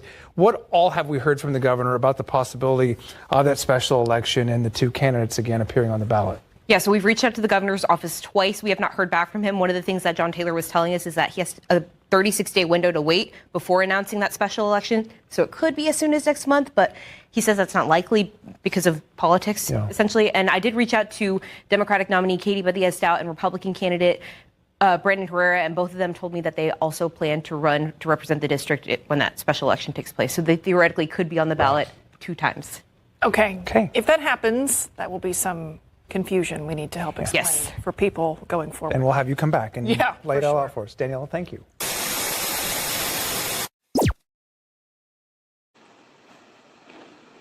There he is. There you have it. Lame duck number 15. Representative Tony Gonzalez of Texas. Van Cat, what you got, man? Well, this guy, he said he wasn't gonna leave. He said he wasn't gonna quit. Then 2 months later he quit. But it's funny how right now Gonzalez, if you got the last name Gonzalez, you got problems. We got Ashley Gonzalez, that police officer, I believe in Texas, that was found to be using the N-word and just going after all kinds of black people. Yeah, maybe a future duck. Yeah. Oh, yeah. But Gonzalez is not having a good time right now. If you got that name, he's struggling. But yeah, this guy is a complete dumbass. This is a well-deserved duck. A trash bag human of the weakest kind. Yeah, I mean, Texas in itself, they're up for a lot of hurt come this November. And, you know, people in Texas got to ask themselves, with Republican controlling the state of Texas for almost 30 years or so, what have they gotten besides Ted Cruz going on a friggin' a vacation when the damn power went out? So, yeah, Republicans are failing badly. And this guy, Tony Gonzalez, exemplifies the failures of the Republican Party in a major way. Yeah, lame duck for sure. That's what I got. All right, Ricardo, man, what you say about Tony Gonzalez? Man, I wish I could say more. But yeah, well deserved. This man did a whole heap a lot. And in the end, he still had to leave. There's no way they're going to keep you in with that much tainted, bad pedigree on you, Gonzalez. But I digress. I think it's one of those things where absolute power corrupts absolutely, and I think he thought it through, but didn't think it through Why correctly. am I big on the screen? Oh, okay. And then it didn't help that the alleged affair. I don't know if you can say alleged anymore. And then she committed suicide. Amplified even more. So the GOP was not going to save her, but not the party of family values and all things obsessed wise with working family and all that crap. They Well, not he going. said God forgave him. It's one of those things where its faith came through, MD. So you gotta put that up there. You gotta say it and make it be known that he had his redemption can come through. Even I can't believe my own lies anymore. But no, well deserved. And that was a little pretty Latina too, man. Yes, she was. I don't She's be stunning. understanding what, bro. I'm telling you, Vancat right, bro. Texas might be cooked. They might be cooked, bro. Because again, I try to tell black people, man, look, Texas might not be the move, bro. It just might not be. That like these Hispanics in Texas, man, they out of sorts. They have an identity That's crisis. just what it is. Exactly. That's what it is. On both sides. Yep. Identity crisis. And they need to figure it out now, because we can't go into November and have them trick us like how they did the last time with how they did what's the name? Cochran? What's the girl that was Jasmine Crockett. Jasmine Crockett, how they did her so dirty. We are all here thinking they're gonna go in droves and they're gonna support and nope. They did a full 180 and was like, oh fuck no, we're not gonna support her. She came off as racist to us, and I was like, okay. So now we know what we're gonna face going into November. So I don't believe polls. None of them matters, and even that whole situation with the guy that ended up usurping Crockett, I have not heard a damn thing about him since. So I would love to. You just hit the nail on the head, Ricardo. Where the hell is he at? Nobody knows what's I going ain't on heard nothing about that race since the primary. Yep. Nobody Ain't knows seen what's this going on. guy. Again, this is just typical Democratic behavior, and they never fail to amaze me in the end with every single time. So let's see how that works out for them. But again, this whole identity crisis with Texas and the Hispanics that are not sure if they're white, but not quite sure they're Hispanic, and that one police officer or whatever she want to call herself that was like, I don't fuck with niggas. I don't do. Oh no, I'm gonna come in and apologize. I had no idea what I was saying. I may be drunk. I'm not. Please give me a break. Y'all need to get it together. It's really, really, really kind of absurd just hearing what Texas stands for now. But I digress. The same thing happens here in Florida, Vancat, as you know. So nothing surprises me anymore. But yeah, this is a damn shame. She was a stunning girl. I keep telling you, Ricardo, nigga shit is as American as apple pie. In that video, she was purely acting like a nigga. Exactly. While disparaging niggas. I told y'all how it works, ain't man. that something? I told y'all how this game go. But no, this whole she had to humble herself quick though after the retaliation of the court of public opinion. You guys talk so bad about black people, but in the end, when you have to humble yourself, because again, the white folks ain't gonna take you in their corner. This is what happens. You still lose in the end because you still need us. No matter how much you try to throw us underneath the bridge and act like y'all, nope, you still need black folks around y'all. So continue that nonsense. See how well it votes for you. Yeah, they just seal clapping for Republicans and white men, all up in that white supremacy ass. I don't get it. The return on investment is so little, if anything. What have you gotten as a result of sticking your tongue up the ass? It doesn't make sense to me. at all. You got be a man, be be your own person. Stand on your own 2 feet instead of looking for crumbs from the white man. It's just insane. It's absolutely insane. And simultaneously, they're beating down Spanish-speaking people all across the board. Whether you're Mexican, whether you're Cuban, you're being deported, you're being beat up by ICE, you're being embarrassed. And what do you got to show for it? A bunch of stupid-ass words that have no real meaning. The party of family values, that's like such a lame thing to say at any length. They're literally breaking up families.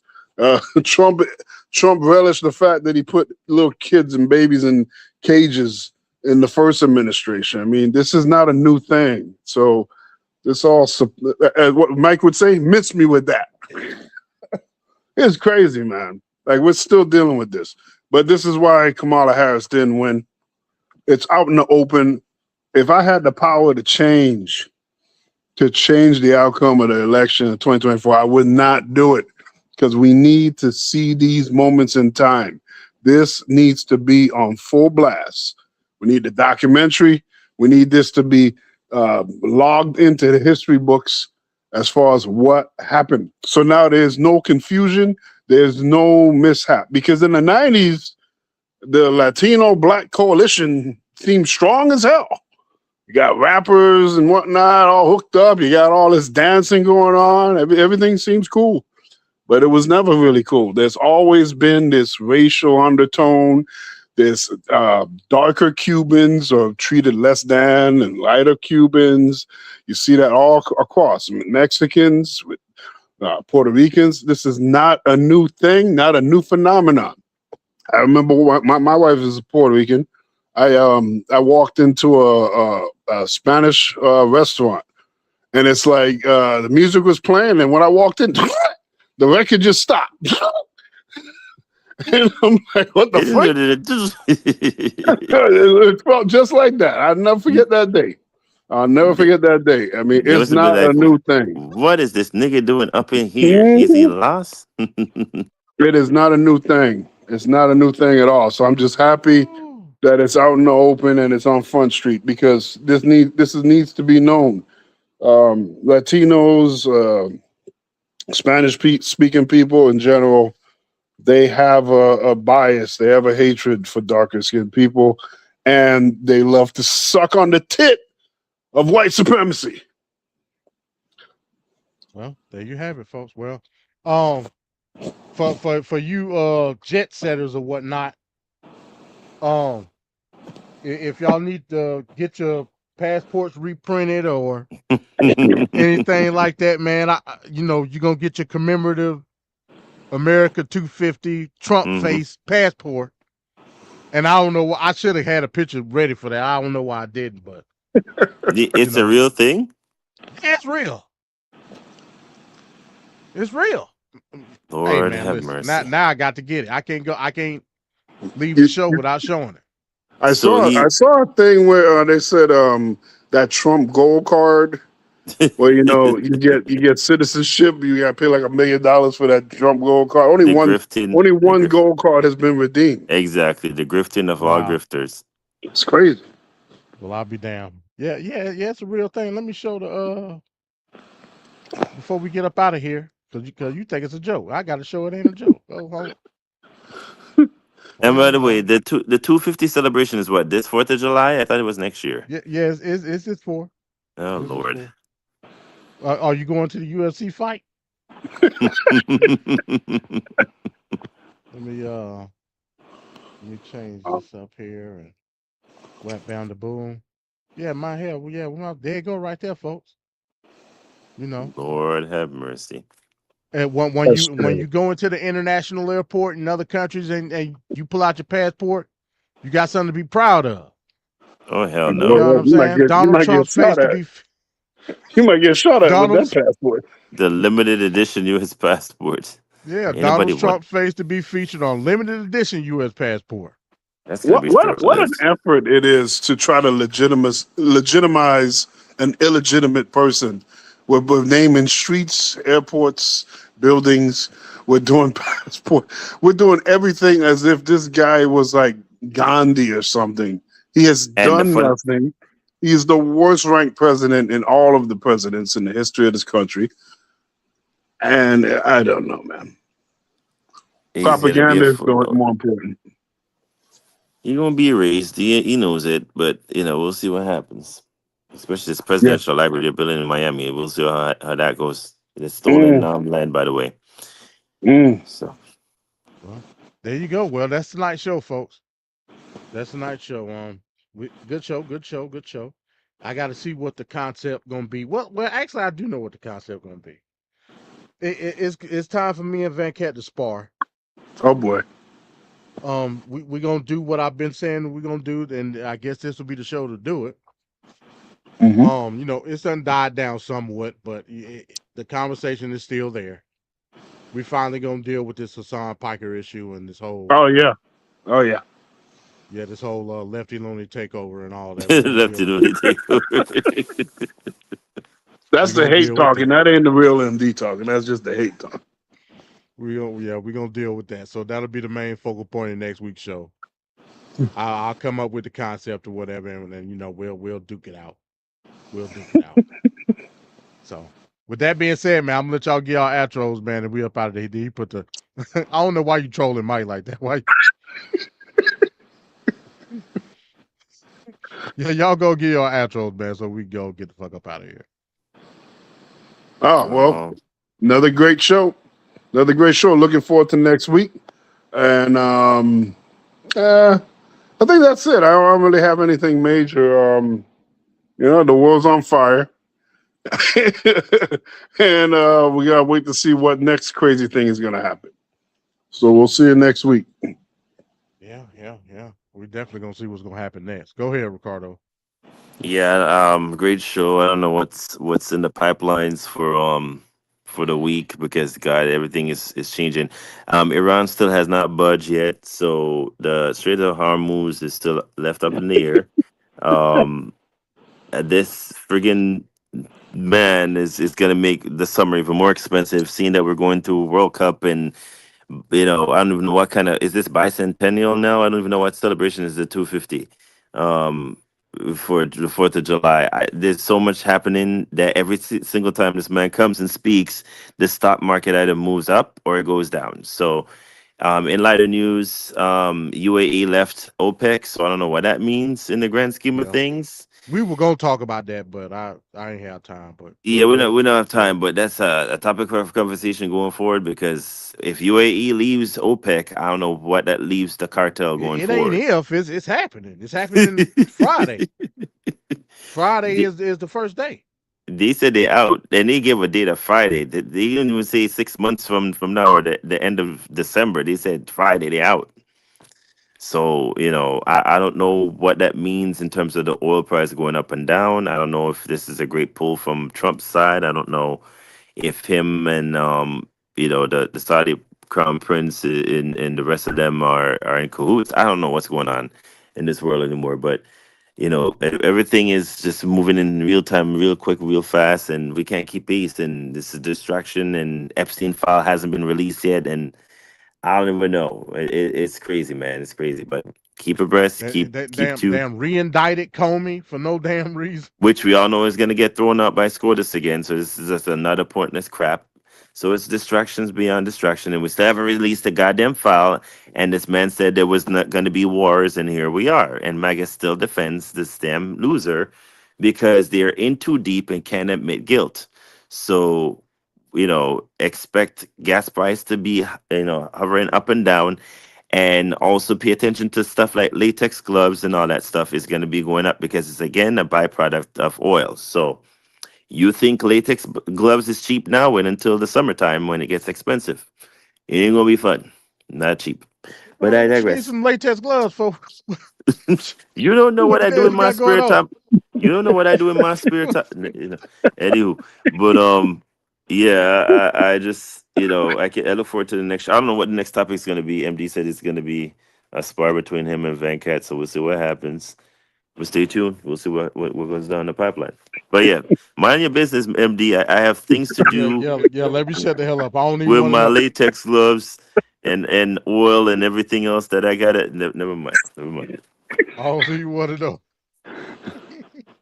Oh But boy. yeah, man, that's the show, man. We gonna go get up out of here. I'll leave by saying this just to tie it into the whole show. Today they had a appropriations committee with Pete Hegseth. He was trying to justify wanting $1.5 trillion Lord have mercy in the defense budget. And I'm gonna Why? tie it in, like I said, all speculation, but I'm gonna tie it in by saying this.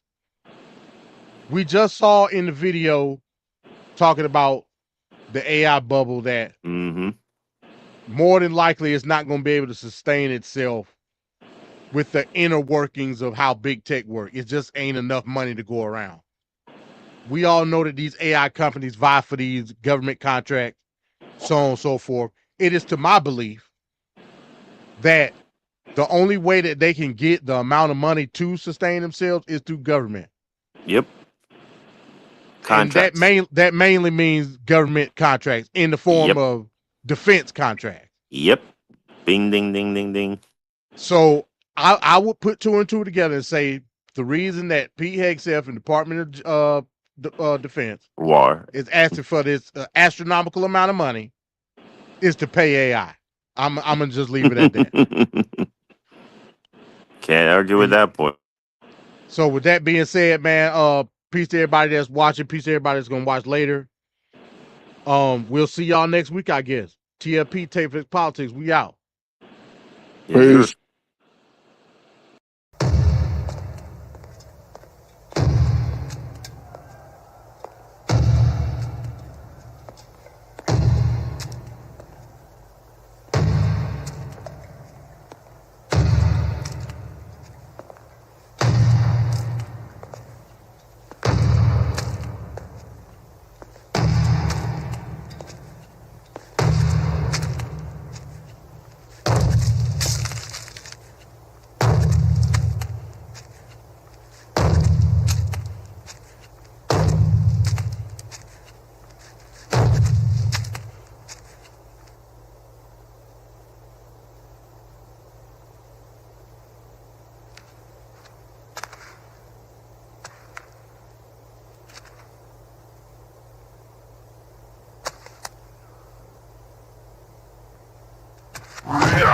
All right.